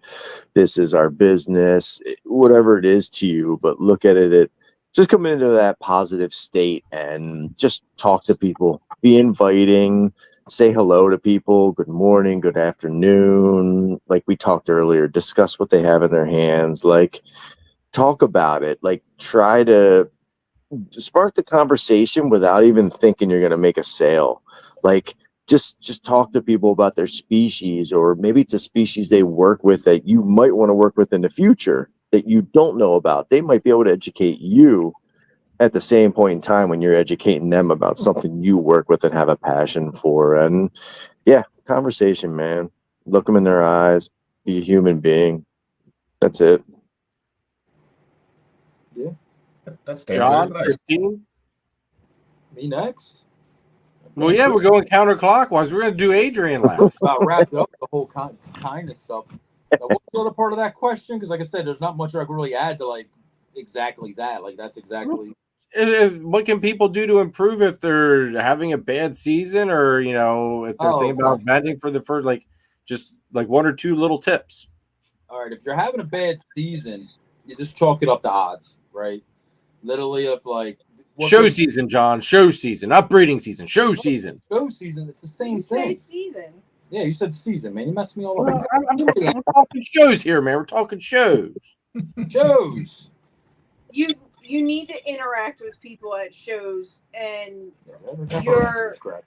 your displays and you need to be clean. Oh, displays. Yeah, that bugged me at Tinley, man. Somebody behind me was trying to sell $15,000 snake in a dirty display case. I lost my mind. A lot of people complain, and they're like, I didn't sell anything at the show today, and blah, blah, blah, and I haven't sold anything at X amount of shows. At that point, you need to look in the mirror. Are your prices too high? Is your display look like shit? Are your displays dirty? Yes. Are you sitting behind the table sleeping and then, or on your phone? And then the other big thing, too, do you look disheveled? Do you look clean? Are you shaved? Is the clothes at least nice? I don't care if you wear basketball shorts or a shirt. Like that's what I wear. But you know what I mean? Doesn't matter as long as you look clean and presentable. Because nobody really wants to walk up to like a bum. It's scary. So yeah, if you want to go down that road, and like I said, you don't need your name on your tablecloth. You don't need $5,000 displays. You don't need that. But if it's clean, hand sanitizer, we just talked about, have your equipment out there. Your hand sanitizer, your business cards, whatever they are, if they're made of staples or elaborate, whatever, and just be kind and courteous. And like I said, just keep it clean. Even the tops of the displays, top of your deli cups, make the price nice and bright, make them nice and noticeable. I've seen so many people take markers and not to diss some people, but they'll take a marker that isn't blue or pink and won't put male or females on bins. It's one of my biggest pet peeves. How do they know what kind of snake that is? Yep. Put an M on there, put a 0.1 or 1.0, just let somebody know what the sex of that snake is. If you are going to use green, make sure the numbers on there are put male, whatever you got to do. That one was at me. But people will look at it and then go, what is that? People will write in blue on female bins, and some people then think they're buying a female, and it's not because they don't put anything else on there. That's the other thing, man. A lot of people hear a lot of information. Don't think that they heard anything you said. Because they don't. They will forget. No. When you say het clown or het pied, if they don't know what genetics really are, you have to iterate that het pied means this. Heck clown, because they think they'll go online about it. Look at the clown I bought. They don't realize what Yep. the head meant. So Yep. they'll put in there, I bought a pastel NG clown, and it's like everybody starts ripping them apart and whatever because they weren't explaining that a head makes a clown or whatever the case may be. I just try to be thorough, especially with new people. Like I said, that's again comes down to that feeling them out. How new are they? It's your first snake, second snake. You've been around this your whole life. Like they don't need to explain what a head is. The guy's been doing this 10 years. So you got to be careful that you're not monitoring with them, speaking shit that they already know too. Because now you sound like a robot. Like you sound like you're just doing a spiel thing. Hi, my name's John. Blah, blah, blah. Like you don't need to do that stuff with certain people. You just got to feel. No. Yeah. Nah, no names usually to the end of the conversation. If it's a real meaningful conversation and eye contact, man, that's a big one, man. Look at them customers in the eyes, and when you're talking to them, that's a big one, man. Here's another thing we've noticed over the last couple of years, and like I said, I'm gonna try to explain this the best I can. Be careful how you do present yourself. We used to say hi guys a lot. Hey guys. Oh, I found out not a good thing to say now in 2024. I offended people because sometimes, like I said, we don't know. Basically, like I said, I've had women say I'm not a guy. I'm like, well, you know, I'm old, I'm 48. Like you say hello, guys. Like that's just whatever. I didn't mean to call you guys. I know you're not guys. Right. Some people will take offense to that kind of stuff. So I'm just good morning. How was your day? Like I had to switch up some of the words I use because, like I said, you never know who's coming to the table and what they're thinking. Right. They don't know you. They don't whatever. And like I said, and some people do get offensive versus certain things. Oh yeah. So I know a lot of times I do like the how you folks doing or how you doing. Like I try to avoid the very gender specific stuff. Just like exactly. You said, and you don't know anymore. I didn't know. And that comes down to you're respecting them. Yeah. Some people don't like Miss and Misters. They don't like that at all. Do I look old to you? I've had every come back at me. I'm like, well, no, I'm trying to be respectful. Like they're usually okay after like I can backpedal real quick. I'm like, that's not what I mean. But some people can't. They'll be like caught in the crossfire, and they're just like, uh-oh. Now what do I do? I called a lady a miss, and she's like, do I look like a miss? I'm like, well, you're a woman. Like, am I? I'm like, oh. Okay. Do you like snakes? Yeah, like I've been in it, man, deep. Where I put my foot in my mouth, just trying to be courteous and polite and respectful, and it's sometimes not what should be said. Yeah. I think also, I mean, as much as now this day and age, we have to keep that in mind. It also people need to kind of lighten up a little bit. I feel on a lot of this. Well, again, this isn't something that's going to happen to every customer. Like I said, it's just be mindful if you are getting here, and if you ever get to this kind of conflict, like be mindful in the back of your head, like this could happen. That's what I mean. Just trying to improve like some show stuff. Yeah. Yeah, that's about all I pretty much got to add to it. Just be kind and very informative. Try to be very informed. People love people that know what they're talking about. Don't start spitting stuff. If you don't know it, don't talk it. Because somebody even quick to tell you about yourself too. Yeah. I've seen a lot. How about leave the Tupperware in your fridge? Don't display things in Tupperware. I agree. Don't flip over a Tupperware to display something. It just bothers me. You know what? There was, John, Rick said that who was that was using those bins from Walmart? They're nice looking bins. You guys see them yet? Awesome. They're the super clear shoe boxes. Walmart, for anybody that like looking to display bigger snakes, they're like $6-7 a piece, and they are freaking clear, man. Something so clear is the important part there. Yes, they're not clear. There's air holes in them already. And they already have holes in them. Yep. Nice. Oh wow, that's that's an upgrade from the. That just bothers the crap big out of upgrade from the Tupperware thing. Yeah. Here's another tip that a lot of newer people don't get. Just say you went out and you did buy your big time displays and stuff. Guys, use glass rags on them. Don't use microfibers or like you can use certain microfibers, but don't use like regular microfibers you buy at Walmart and stuff. They will scratch the bullshit out of your acrylic. Yeah. Get glass rags and use glass cleaners, whatever. Don't put Windex on them. Use water or hand sanitizer. Guys, because I've seen so many nice displays. Guys just got them and they got these rub marks all over them and shit. It literally turns customers off. Oh yeah. You can have the nicest snake, like you said, like the nicest snake in there, and guess what? Your $15,000 snake looks like a freaking literally a worthless snake. Yeah. Yeah. Eventually, displays need replaced as well. Yep. Bad. We all have snakes pee in our displays. Make sure you clean them. Yeah. Yep. Yeah. People look for that stuff. If you do got anything bedding, it's another thing, guys. If you guys aren't using bedding, you have nice, clean displays. If you're taking your snakes out of bedding and a little black flecks falling in freaking your displays, guess what, man? They walked away from your table saying you have mites. Mm-hmm. I've seen guys like that too. I've heard it. Like walking past, that guy got mites down there. I'll go down and check it out. Like this guy just didn't clean off his snake good enough when he put it in his display. It's before the guys freaking get caught his mites freaking bedding. Oh, yep. Because people, like I said, and that travels fast. Somebody else will say it. Somebody else hears it. They say it in front of another table. Guess what? Everybody's running past that table. Then the vendors are all talking about it, and this person's already freaking got a big X on them. They didn't even get freaking started yet. Yeah. I did get into it with a guy years ago, because and not only do you got to pay attention to the customers that are at your table, you got to pay attention to the people that are around. Yes. So this gentleman and his son walked up to the table. We had a banana on the table. And as he's walking away, he's saying it loud enough for people around. Do not buy from them. They got mites on that snake. They got mites on that snake. We can't control what people are going to say, but it's like... If you hear it, you need to address it, because obviously this guy didn't know how bananas were. And he is saying it loud enough that will now deter other people from even looking at your table or coming near your table, because there is the whole fear of if you go near it, they will jump on you and you'll carry them home. And here's another thing too. I don't know if you guys might treat, but I might treat for every show. Yeah, I do. I spray the tablecloths and like around the bin space and all that stuff, because we are in a sea of unknown. Every time we take our snakes out of this house, somebody we don't know might have something going on.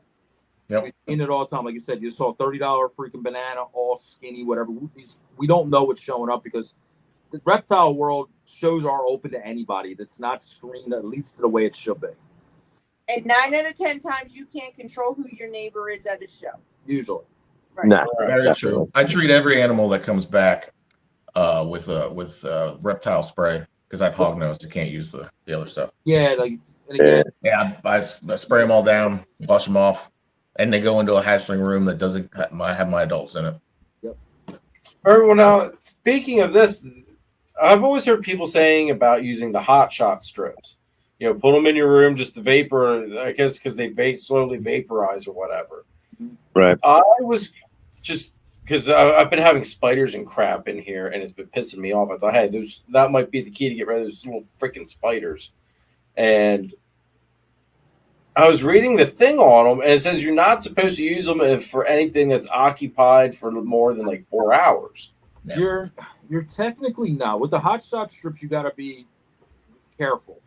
Take a strip, basically. I mean, don't put the whole stick in your room, maybe, right? No. You don't have mites, you're good, and all this stuff. You just want to get rid of some bugs, flies, all that shit. Yeah. With that, you're in a good situation, Jeremy, because you got a bunch of sides of your basement. So basically, in the side that you're not really chilling out in, put the strip out there. Put it maybe a little strip and maybe a corner behind a rack or something if you're worried about it in your room.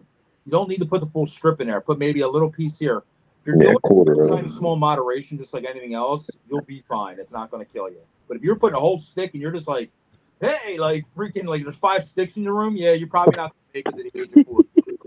Well, I was more thinking about like just the health of of the snakes and stuff. It's the same thing. Like Health of you too. Just be smart. Wow. Use Yeah, hell, man.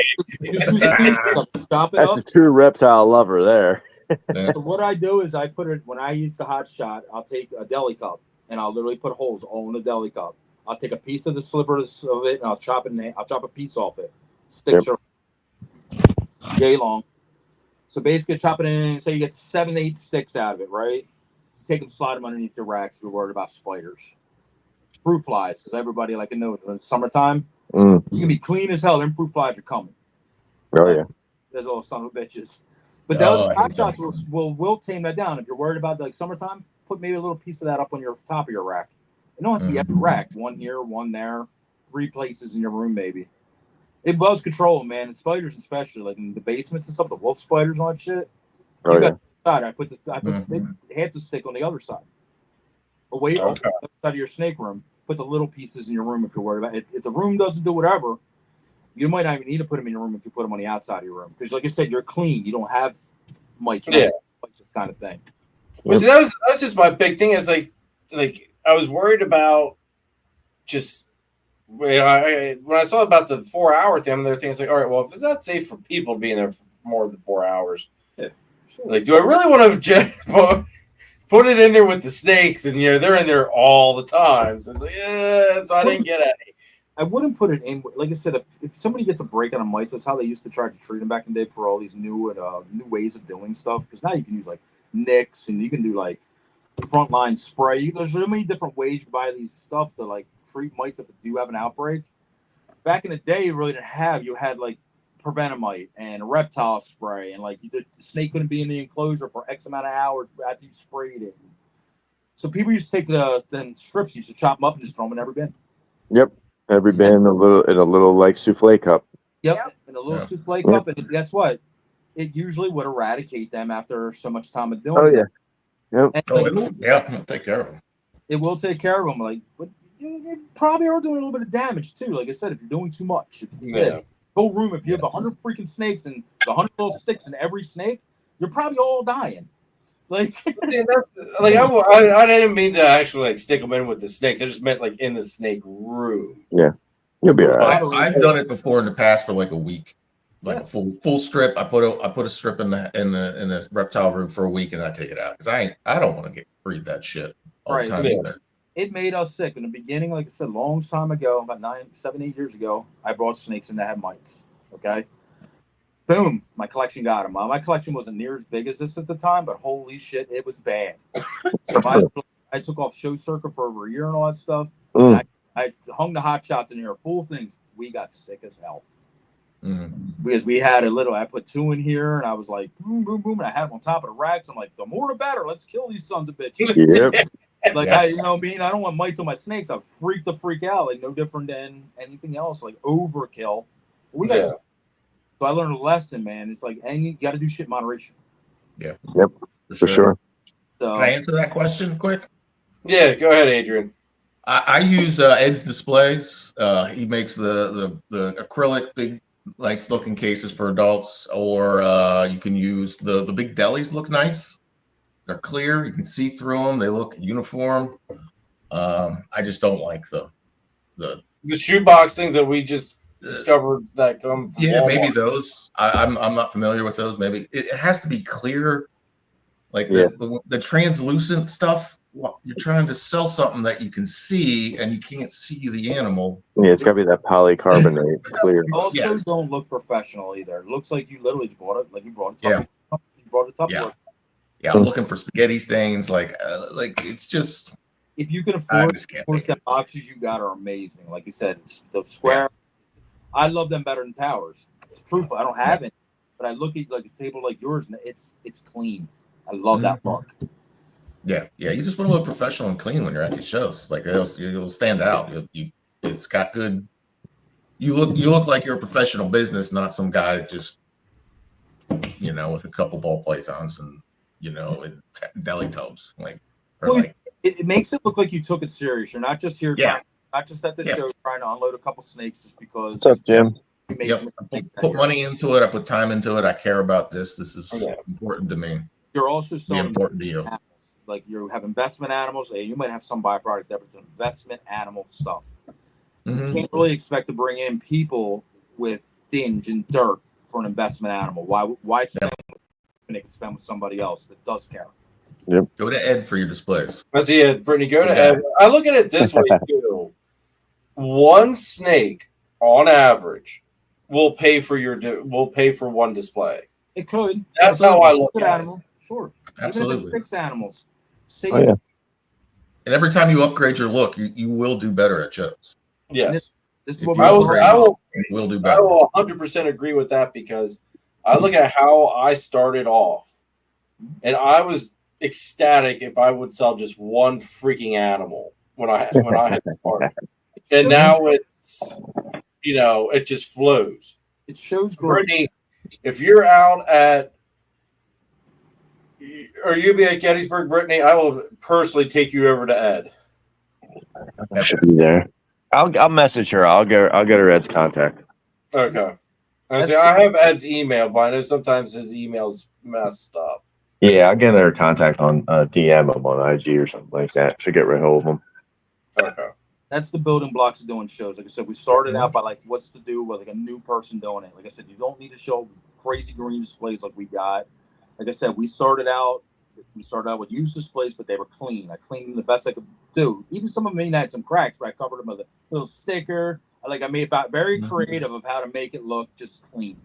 Didn't matter that it had a little crack in it or whatever, because like people saw it was clean. I tried buffing them out, covered them with carbon fiber. Like I took an imagination and like, because the more pride you show in your animals, the people will buy from you because of how much pride you show. They know the animal's clean.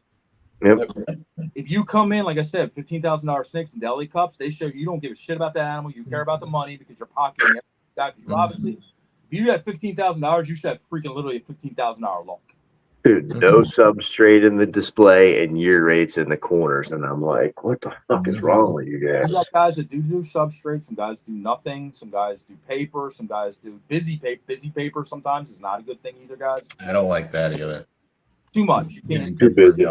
You put a brown snake in a whatever. It's whatever. Say even a banana, and you got a yellow look to you. Well, guess what? That banana just disappears.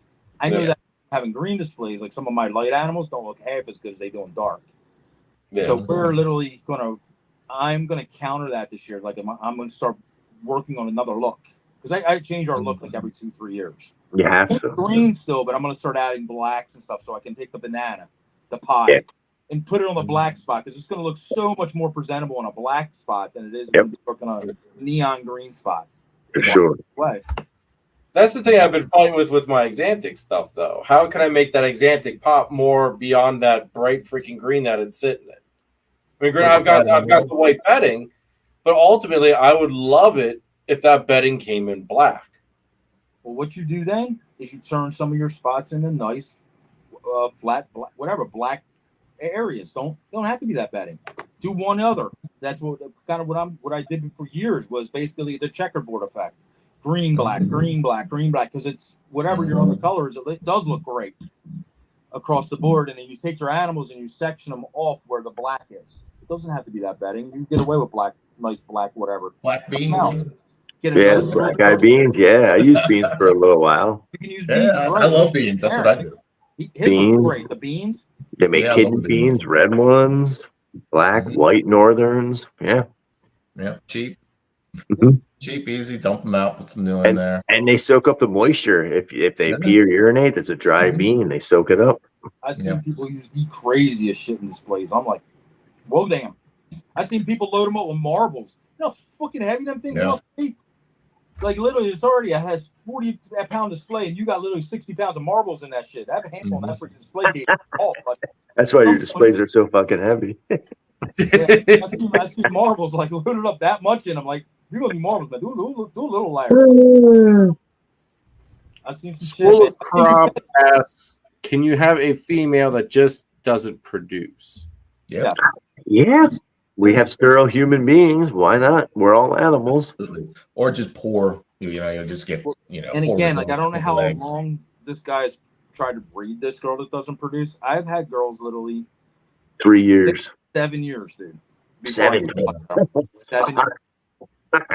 We had this GHI. I just made her years ago. I loved her. Chocolate GHI Mojave. She got up to about 5,000 grams. And she would build every year, and she would literally then reabsorb. Build every year, reabsorb. But what happened was, last year, she decided she's going to take. I got these big, crazy eggs at her. I said the same thing. I was like, this snake just doesn't reproduce. Literally, it could be the growth, and it could also be timing. If you're breeding a regular breeding season, you start in November and you end in May, whatever it may be, that girl might be like, you know what? Screw the rest of your whole collection. I want to go in January. It might be not time. Some of them just get really wild hair up their ass and just do what they want. And just because it's 2,100 grams, don't guarantee it's a female. Probe that thing or pop it. I mean, it's definitely. I got a male that's Big pushing man. 1,800, man, and yeah. I had a 2,900 gram male. Damn. Nope. I bet he could breed like 20 females, man. Bro, I used to put him Stud. in them little boys that used to not freaking get all little squirrely on me. Put them in there, whoop their ass, and freaking races they went. They're like, oh, don't put him in here again. He was just lay on. Call him Debo, man. He was huge. Well, the other thing is too is if they're missing her schedule, she's not going to go because you're missing the whole schedule. Yep. I mean, I've got because that's the like for here. I've got girls basically that drop clutches almost all year. I mean, I've got girls that are already like my 25 season's already underway. I've got locks under the belt now because girls are ramping up right now already. But I start getting eggs in January. February, March. Yeah, So, there's always an anomaly snake, man. One snake is always going to do something that you're just not used to and see something new like every freaking year or every week, whatever. He said, no matter how long I do this, something else happens. Like, we've had snake lay 1 egg. What the hell? Big old egg.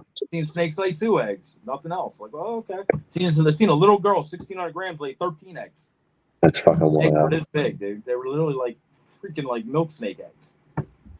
Getting freaking 25-gram ball pythons came out of them. It's just crazy. And they only happen once, so it's not like it's a thing. It's just an anomaly. It's like, oh. freaking Sorrentino, man. Spruce squirting down with baby oil and the Diddy freak off. Oh, Sorrentino. Chris, I tell you what. All right, Adrian, what's your little tip or tips? Tips besides the Tupperware. I like to wear the same thing every time, so people know who I am. They can find me. They can see me. I look the same. Yeah. I think that's important. My table looks the same. I look the same. Everything is like you're going to a store. You're going to Macy's. Right. And yeah, and like everybody said, clean. Have a nice display. Take some pride. Don't have tape on your displays. Occasionally, you're gonna have to replace your displays every once in a while. Oh yeah. Yep. Like there's a guy that's just tape on duct tape on your display. Really? Yeah, It's time, man. It's time. You really need to replace that display at that point. Yeah. It's time to do. It's time. And you can do delis too, but do the nice delis. Yep. And when they get worn out, they get crappy, recycle them. Don't have shit and piss in a deli that costs you $1. Just get rid of it. Get a new one. Yep. Pretty simple stuff, I think. 100%. Yeah, I agree with everything. I know. deli scratch when you look at them. They do. You can see those ones that have been to 50 shows. Oh, It's like that. Come on, man. Time to swap that out. Yeah, it's time to swap that out. They're like $2, man. You can get one of them. Yeah, if you sold a snake, yeah, you can. Yeah. Here's another word of advice. Like I said, people with new displays, if you just said it's your first show, you bought brand new displays, them whatever label makers you get and whatever, they have permanent, removable, all that kind of shit. Don't leave them labels on your displays. When the show's over, I don't care if you're going to put the snakes back in that display again. That glue sometimes counteracts with an acrylic. It will crack. It could crack the shit out of the tops of them displays. I never had that happen. It literally spider webs them and stuff, depending on the glue. Like I said, not every company is going to do it, but if you get one, it's a Dymo permanent. Because like I said, you want a color. Or we had it happen. We had pinks and blues. Well, the blue one ate my displays. And right in the corners where the displays were, because it would say like Pastavi or whatever it was. I left them on the next show. I'm like, I'll just put them back in. When I pulled the freaking tape off, I had the spider web cracking across the bottom of my head. Yep. It happened to a lot of guys that have like acrylic displays, and the glue in it will counteract with the top of the displays, start eating them. Oh wow! I only take half of it off. You know, it splits in the middle. I do that too. I take it because it comes off a lot easier. You can just put half, and then I'll just pull it off and I'll put it on the deli when I sell an animal. I never really sold with the black or the white or whatever, but we got color ones, and the one color did react really funky with it. My buddy just got those red and blue ones. I'm gonna have to let him know tomorrow. Yep, just tell him to keep an eye on it. Like I said, put it on because it's very faint. Like I caught it within an amount of time where it's just a slight spider webbing where you saw it, and it's right where the label was. It's like it only ate where the label was. I was like, son of a bitch! Like That's so weird. Yeah, like it pissed me off because now I gotta like cover that now. Like, yeah. So you got this nice looking display with a spider webbing crapping through it. You'll see what the guys showed. Like when you guys are looking at snake stuff, look at some of the displays. There's some from labels like that real weird. It looks like that's in between the glass cracking and all that shit. That's from labels and stuff. Yeah, I got one display that's got a little crack in it, and man, it bothers the shit out of me every time I pull that display out. Like I purposely, it's like my fourth display, and I won't use it just because it's cracked. Everything else is fine. It just has a little crack in it, and I'm like, man. Is it near the side or bottom? I got one like that. Is it near the side or bottom? You can just use maybe a little sticker, It's right in the front, in the middle, man. Yeah, like put like a little sticker maybe underneath the light if it was one of those kind of cracks. I did shit like that. I bought these little caption bubbles years ago on our old displays because they had cracks like going through them and put captions. That's a good idea. People loved them because they were reading them. I think I remember those actually. They look at them like, wow, boom, pow. You have people like, why did the snake say that? I'm like, the snake really didn't say anything. Like, there were cutesy little captions, how to get myself in here. I'm coming to your home, like all kinds of cute. Take me home. I love that. Yeah. School of Crop. Mask. School of Crop. You're in the right place then if you're new. For sure. Every Sunday. Plenty of good content on the channel itself as well. So go ahead and watch it. So Jeremy cries because he's not doing the show regularly. Thanks to you jerks, I now see that I really matter to people in the world, and that your Sundays will cease to exist if I don't do them. So I will wear the burden proudly and carry you all on my Chris shoulders. didn't even know, but Chris and I were taking it over. He didn't even know it. For sure. We were taking this shit over. You were done. I'll push you out. Yep. Just send the link. We were gonna call. Just do all, Yeah, can you do that for us? You know what? In all honesty, though, I like if there are times, because that was one thing Karen and I did talk about. She said, you know, if there's certain things that come up, like if I want you to be at like a birthday party and it's on a Sunday or whatever, she goes, you need to find someone to, you know, see if they can't run live. I was like, well, it's a funny thing you said that because several people said that if something like that comes up, that they would help out and do that kind of stuff. You gotta even today, we were driving back from somewhere, and she looked over at me. She goes, "You know, I'm really happy." And I was like, "Okay, well, that's odd. Like you just randomly tell me this." It's like, I thought you were always happy, but she's like, "No, it's like." She's like, this is the first Sunday in years that it hasn't been. We've got to rush around because you got to get back to the house to go through, do all the snakes and rush around to get ready for your live. She goes, this whole week with your new time management thing has been phenomenal and it's made me really happy. So stick to it and keep improving it, man. You'll be able to keep improving. You're doing something right. Improving it to the point where it's become second nature. Yeah. Well, that's what I told her. I told her, I looked at her, I chuckled. I was like, I don't think you realize how bad it's eating me up right now that I'm not down there in that snake room doing the stuff I know that I should be doing because I've done it for so many years. Like, just that was the routine, you know? I said, you got to go support a system of friends too. Like I said, if you do need to take a weekend off and there's a show you want to do, said talk to me, talk to Chris. Like I said, do a team with Chris. Like shit, we'll tag team it, whatever. Yeah, we'll just roll it out. It'd be just whatever. Yeah, man. No, I'm down. Like it won't happen often, but I will start taking a little bit more advantage of that kind of stuff, though. And even if you do it like a special thing, like once a month or once every 2 months, you have somebody else just host it, just to get a different spin on the whole thing. You know what I'm saying? Good idea. Any of that, yeah, because we don't like different, but it's still good. Herb Collectors, I think, started doing some. I don't want to say it's the exact same thing, but I noticed he had somebody on running a live talking to somebody else under his platform. Yeah, so the new thing is everybody's creating networks. So he's got RO and another guy doing like a retake lounge, and they just Saturday double clutch with Mike and Matt. But yeah, that's the big thing. And Keys and Wiz are rolling out like a whole network thing too. So they're going to have other people doing just different types of shows on their platform, but different topics. Woman, or what they do, a woman week or whatever day. Yep, that's a big one too. Yep. I don't forget what show that is, but it comes up on my feed. Yeah, MJ's got one.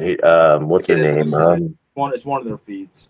Yeah, Jen Kate does a show with them. I see. I know Fat Man's got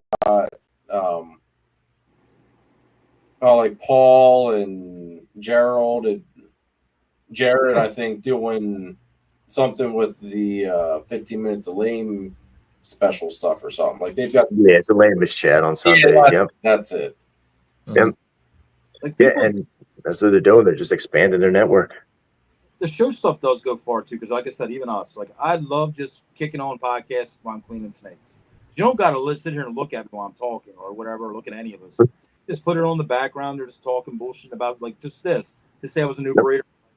Oh man, I mean, they're talking about show stuff, like whatever. Because some people just don't know anything when they start. Like I didn't. Absolutely. I looked at people's tables and I was like, got idea here, got idea there. That's another thing. Go to shows and like I said, back to that show stuff. Look at the tables. Look to the tables that draw you in. Don't mean you have to copy that exact design, but if you like something they have, maybe incorporate it into something you're doing. Sure. School stuff. Everybody's all of everybody's link is in the panel, and channel sponsors as well are in the description down below. So just go to the description of the live. It's all in there. Those are evolving. They're definitely evolving. I can tell you 5 years ago, there wasn't a banner in a show. Like literally, that's pretty much a new thing since COVID. Like I remember, like I said, when we got ours, that was a big deal. Like I said, Bodacious Balls have one, right? Yeah. So Tim Marcus had one for a couple months before that. We got ours, and Danny got his. The next thing you know, you start seeing banners go up everywhere. It became like a staple for like the bigger breeders or whatever, the known breeders. It shows that they were invested. Now you do have all these satellite tables in between, no banners, no whatever. Nobody's expecting them to have banners yet. Take the money you make, invest, because that's what I said. That's what I meant by the money just keeps circulating. If you're not taking at least 75, I'm going to be that bold. 75% of stuff you make in the first 3-4 years, you might have a hard time doing this, because that's how it's what it takes to keep this rolling. All of it. The first couple of years, all of it. Hell yeah. And money from your job. 75%. Genetics for sure. I didn't take any money for, but I'm agree with you 100%. 7 years. It was 100%. We did literally like 400% because we were still taking our own money, putting it in for the first one. Yep. This is year 3. Well, year 4 of breeding, and I've invested every freaking penny back into it, one way or the other. Yeah. I mean, racks, feeding, improving animals, buying way better animals, the new expansion, everything has, the snakes have built what all of this is. Right. So we started making money at it at some point and all that stuff, or it wouldn't have went this big, right? Like now this year was a humbling experience because literally it is back almost to 100% going back in. But that's okay. These years come. I've been through this now 3 times. Chris, you've been through this 3 times. 8 years, twice. Like I said, this whole downfall of the market has happened now to us 3 times. I've seen it. Yeah, I think when I started doing shows, it feels like right now. Yes. When I first started doing shows in like 16 or 15, it was like right now. Yep, absolutely. You remember Oaks when you had Chris Eaton show up, you had Dave Levinstein, you had some big people coming to Oaks at first. Yep. They all went away, and Oaks was like a graveyard. We were showing up, man. We made 40 vendors deep for Oaks shows for 2-3 years there. I was like, holy shit, this show's not going to. Then it got crazy again, like crazy. It was 2 rooms. You remember that little area they put us in Oaks, in that little tiny room? You couldn't put freaking a table linked in that room now with the vendors that are in Oaks. So like I said, this is so we got to be prepared for that, though. Like I said, when a market does fall, don't think it's going to stay here forever. It's just not. Too many people love these reptiles. Too many people love doing this shit for just to die. Oh yeah. Yeah. Snakes sell. They always do. They always do. Mm-hmm. They do. I said now the values might not be the same way, but like I said, I remember when pies were 20,000. I remember when banana came $48,000 to see one on the show floor. Yo, I paid $3,800 for a banana in 2014. So I think a lot of people come with Ouch. patients. They buy babies and they think they should be worth the same that they bought them for 4 years later when they breed them. Unfortunately. Not going to be the case. No, that's not how it works. Yeah, I heard somebody say once that these animals don't have a value; they have a price tag. And once you understand that, then you realize how it works, kind of. Because if you think if you bought it at this and you have to sell what you make at the same price, that's not it. And my spiels. Yeah. That's not how it works. But, yeah, that's all right, guys. Great information. Oh, go ahead. Go ahead. Chris, were you gonna say something? No. It sounded like someone was gonna say something, and I interrupted him. No, John was talking. I was just listening. I just said great information. I like that. I like that the price tag line. Yeah. No, it helps you mentally. It helps you get your how you have to work the business. Like you need to have your cost of production, and you need to have your average sale, and you need to have a profit in there. You don't have to make your 3,800 on that banana every time you make a banana. Don't be afraid to ask questions. I know a lot of people are dicks in this. And like they don't want to answer a question. They want to do it. Guess what? Don't ask them another question. Go to somebody else because somebody answered your damn question. No question is really stupid. They're really not, especially somebody new. To go to somebody to whatever and try to get a little bit of mentorship out of them. It will help you immensely move forward and help you with mistakes. Even listening to shows like this will help you with some crazy mistakes you can just make. You'll make mistakes you didn't even know you can make doing this. Like straight up. And even with the right information, you're still going to make mistakes. Yeah. Oh, yeah. Another one we didn't even touch upon. Feeding animals when you know a show's coming up. The wrong time to feed them.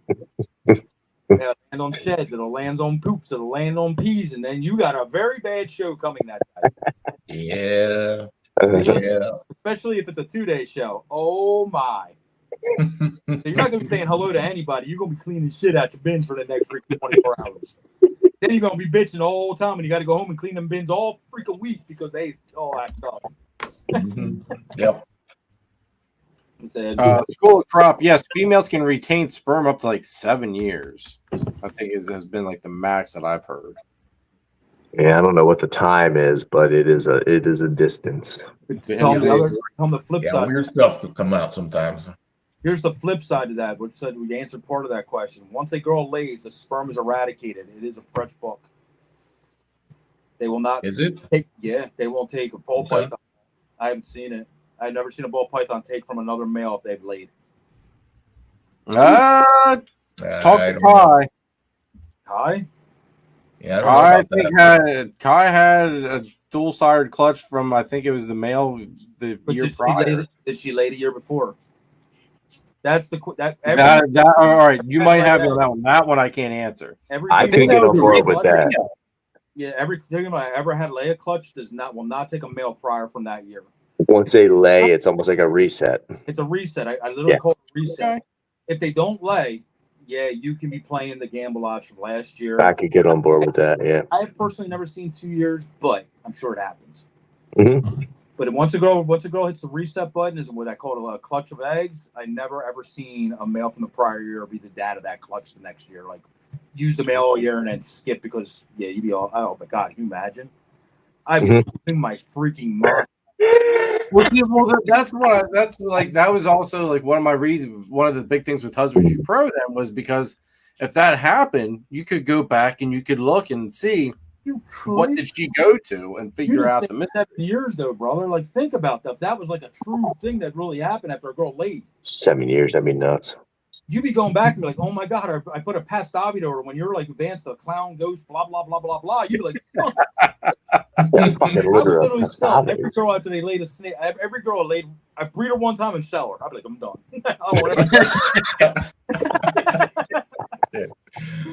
Imagine if it actually went like that, like to the 10th power, you'd be like, every breeder female would be worthless. Yeah. Or very valuable. Yeah, might get that would be valuable, man. We're pulling genetics from 7 years ago into some of this crazy shit. Like I said, 7 years ago, I was breeding for freaking pastabies and fucking bumblebees. Like today, I'd be a little upset. They can do that. We've seen that. Where I'd they'll basically double clutch. be pissed. I'm taking a bang to a girl, and all of a sudden, this little bumblebee pops out from 7 years ago. I'd be like, "Fuck you! I'm not quiet." But you'd sell that. You'd sell that bumblebee at the next show for $1.25 all day long. If that happens to me, guys, all my display tracks, everything will be available. I'm out. I quit. So Genetics Lab just said that we had a friend who had a female. I actually have that female hypopide. She was bred to a hypo hurricane. They had the clutch. The next year, he never bred her. She had another clutch with hurricanes in it, hypo. They were all hypo and they had hurricanes. So She dab basically a hurricane clutch. hypo. Yep. She held it. That she laid. And she laid. She laid twice. She double clutched. That's the thing that clovers do. I think the dude sleepwalk bred her. He didn't know it. That's crazy. That's possible as well. He swear he didn't know. He went away. He was military and stuff. He swear he didn't. He didn't really breed anything that year. Wow. I made a lot of mistakes on the clutch eggs. I haven't seen it yet, man. Thank God. I hope I don't. Like that would bug me out. I'd be like freaking. Oh, freak! Imagine like you were waiting for something like the ultimate whatever, and then something from 4 or 5 years ago just pops out. You're like, what? That'd be nuts. I had about I think I had 2 clutches this year that they bred what I bred them to in 23. They took the sperm from any of the 24 pairings. They did not take any of the male because I'm like, okay, this does not look what it should look, and went back to 23, and sure enough, it was what she bred with them in 23. Just literally cut a clutch like what last week. I bred all year to an orange stream scrambler ghost pied, high orange stream. It was a black pastel ghost because I was shooting for like some of that Diablo stuff, like hypo. She's possible head pied. So I was like, all right, I'll kill 2 birds with 1 stone. We'll see if she's head pied, and we'll get the stuff. Well, I bred him all year, basically, except one time at the beginning of the year. Basically, I took a hurricane Trojan and put it to her. And last year, I took a Cypress and what the fuck was the other gene? Whatever. Oh, spot nose, red stripe, yellow belly, fire, pet clown. Basically, just make some head, whatever Pompeii stuff. Because, like I said, what happens, dude? All 3 bags hit because she reabsorbed last year. So I got spot nose in that clutch. I got Cypress and I got Trojan. But I did not get anything to do with the freaking goddamn scrambler. The scrambler, though. Nope. And he was the one that locked it like 7 times. He was the one doing prime time. Now, all the rest of them males were only put in 1 time, and I didn't even see a lock from 2 of them. But she didn't lay last year, so I was like, okay, shit. I was bummed, man. I was seriously bummed. But if she would have laid and that would happen, I think I'd freak the hell out. I'd be like, what the hell? We'll get the scrambler next year. I'll do it next year. I'm telling you right now, the what's it called? They made the Trojan freaking Hurricane Black Pastel and stuff. Really cool. Her head goes. Nice. So I'm not mad. I'm just like, hit. You just missed on what you originally wanted to hit. Mm-hmm. And it took males from last year, so that will happen all the time. Like they'll reabsorb from last year. I've never seen a 2-year reabsorb yet, like from 2 years ago sperm prior, and I've never seen a girl laid. It was always a reset button when they laid across. Personally, we probably made a couple hundred clutches by now, so it's like I'm not saying it's not possible. It's an anomaly stuff. We were talking about that earlier. Shit can happen. Like, take that female and put her hotspot up high and kill all that sperm. You guys just said it. You guys just said there were people that did this shit. I'm sitting now going, "Fuck, this is going to happen to me now." Well, we know Chris is here. He's over there cooking snakes. Dude, every August, 95 degrees. Crank them. No. Yeah. Hard reset. Just gives a little microwave on him. I do not condone that. No, do not do that. Yeah. Tried a couple times to see what attempt to explode at. You know, no biggie. Totally joking. I'm joking. I don't think I'm going to freak cooking my snakes up. Like, did this come from the clutch from the cooked snakes? Oh.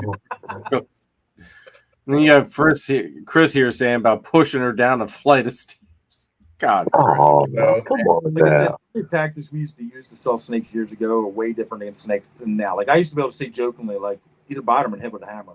Like I would say that. That's joke. Like 99% of people know I'm totally joking. Now these days, you say that thing, they're really thinking you're going to hit it with a hammer. I'm like, whoa. Oh yeah. Like, whoa, okay, you don't know I'm just a wacky dumbass that says dumb shit. I'm sorry. Sorry, go hug a tree. But anyway, guys, hey, it is 11:15. It's time to wrap this shit up. It was a killer live. Adrian looks like he's ready for bed. I'm sleeping, man. I'll stay up all night and talk. She's gonna call at the top of the steps. Susie can Jeremy, the time schedule. You said 11. No, she's probably already asleep. I heard Lights Hadley running flicking off around and on. upstairs earlier. He got a text message. She was like, I'm still here, Will. I'm shocked. No, actually, all I have is Instagram messages. My wife's asleep already. Well, Karen's Forget asleep, you. or should be, but I heard pitter patter of Hadley running around upstairs. That tells me I've got to go back. I got to go up and put someone to bed. Will, this puss never leaves this table. She lives here. staple. This is her house right here. She will go down and eat. She'll go down and do what she needs in her litter box, and she's right back here every night. Right. And we usually have one in a chair right now, but like I said, he's not up here right now. He just lays on the chair. They literally live in here. That's because there's entertainment in there, guys. You got stuff that moves. Yeah, but I guess you guys. So a lot of people say like, oh, you don't leave your cats in there, like they'll destroy stuff. So she came in off the street when she was a kitten, and I always looked at it as if you tell them no, cats are spiteful. Cats are spiteful. So they will find every reason and any way in if you don't allow them to do it. So we've allowed her and the other ones in here since they were kittens, and this is what she does. I never shut the door to this room ever because of air circulation. Because if I do shut it, it gets hot in here. There's a lot of racks in here. So I always keep it open because I've tried shutting it like for a little bit. I'm like, I'm gonna keep the cats out of the room like in the beginning and shit. Just So literally, like I would heat up, man. Like especially we get heat hotter in the summertime because a little space heater be going off and all that bullshit. So I would be coming in here in 82, 83, 84 degrees. I'm like, oh shit, it's too hot. So I just left the door open. Like I said, these cats, I got lock pins at the bottom of my colubrids. They like my colubrids. That's the only thing they mess with. Do not mess with the balls whatsoever. I've had these things, like I said, she's going on 5-6 years old or whatever now. And I have 3 other cats and they're all the same way. But the colubrids, they will screw with. I have locks on my colubrid pins. I just have little pull tabs that I shut them. Something with the colubrid smell, they want them out. The colubrids move. They're exactly. good to chase. They have that nasty whatever shit compared to ball pythons. They like that smell. They will sit. She'll sit here. She watches and she won't move. He's clean if we're cleaning the balls or whatever. But it's like an instinct. The second he opens a colubrid bin, man, she's open her nose is in it. Like she's not gonna hurt him. She just smells them and shit. I'm just like weird. That's funny. But I've never had, like I said, I never had a cat open a bin and just like to hurt a snake or any of that kind of stuff. Yeah, well, her story is that she's here out of pity. Huh. She's a love bug. Dear kitties. Loyal. Nobody. All right, guys. Christine, we gotta shut this shit down, woman. Jeremy! You had all show to talk. You sat there quiet. Damn it! You lied to me. You said 11 o'clock. He's getting texted. I hate that John. He talks too much shit. All right. I gotta go upstairs and rest my heart because Christine tried to kill me yesterday. Jeremy, you gotta go. Stop talking about Jeremy, shut up. You gotta go. Let's go. Don't start your bullshit. Your nonsense. But everybody, this week's video, I don't know if anybody catch Brandon Nixon's video about why VPI Exantic is the go-to, basically. I was already going to do an Exantic video. That kind of gave me a little bit more drive to do it. I'm not even going to necessarily put a spin on it as to why, like, TSK being better or whatever. I'm going to put on my business thought process on Exantic stuff. So be ready for that video. Next week, make sure you guys save your pennies, work that overtime, or hopefully you worked your overtime last week, because we've got Danny from DTMG Pythons and Geckos. His auction is Saturday. His auction is Sunday. So make sure you guys have plenty to drink, and don't leave the screen at all, because you never know what you might miss if you do leave. Like, there's just too much that has happened in the past to risk missing anything good, to say the least. We can't wait. I'm gonna drop off a bottle of whiskey for him. We can't wait. Some of that honey whiskey, man. Danny is usually shows of the year, man. Anybody watching, and if you're still watching, you pretty much already know you'll all be here. Yep. And if you're watching this on the replay, thank you. Make sure you're here next week, though, for some killer snakes. Also, don't forget to watch this week's video. Hit that like button, hit that subscribe button, hit that notification bell. And everybody, thank you so much for jumping on here tonight, chilling with me. It was a blast. I knew it was going to be a good show. I honestly, I'm surprised, Adrian, you stay, I expected you to get a little bit sleepier a little bit earlier. I'm not going to lie. I hear you. I hear you. You calling me old? Is that what you're saying? I'm sleepy. I'm sleepy, and there was someone in the chat saying how it's past your bedtime. So I'm there thinking, man, it is late. It is past my bedtime. There's no doubt about that. We appreciate you staying up. Absolutely. It was fun. You guys for coming out, hanging out tonight. It was a blast. We do need to do it again. Christine, I guess thanks for hopping into and wanting to decide to talk here at the end of the show. But I've been here the whole show. That's not true. You did leave. You did leave. You did leave. To get a snake? No. You left before that, I think. Someone made a comment. You were gone, and you were gone. I was here the whole time. Nathan said I was gone. She didn't want to be on the camera. No, Nathan. Yeah, that's right. Nathan was the one that said you were gone. So you gotta be more with the hub. You gotta be part of the face of the brand here, Christine. Anyway, you look us up on Morph Market. It says Christine Snaya, so don't say nothing about me. Well, what the hell? It's false advertisement. You think you're dealing with freaking old Miss Tassie Christine, and you get me.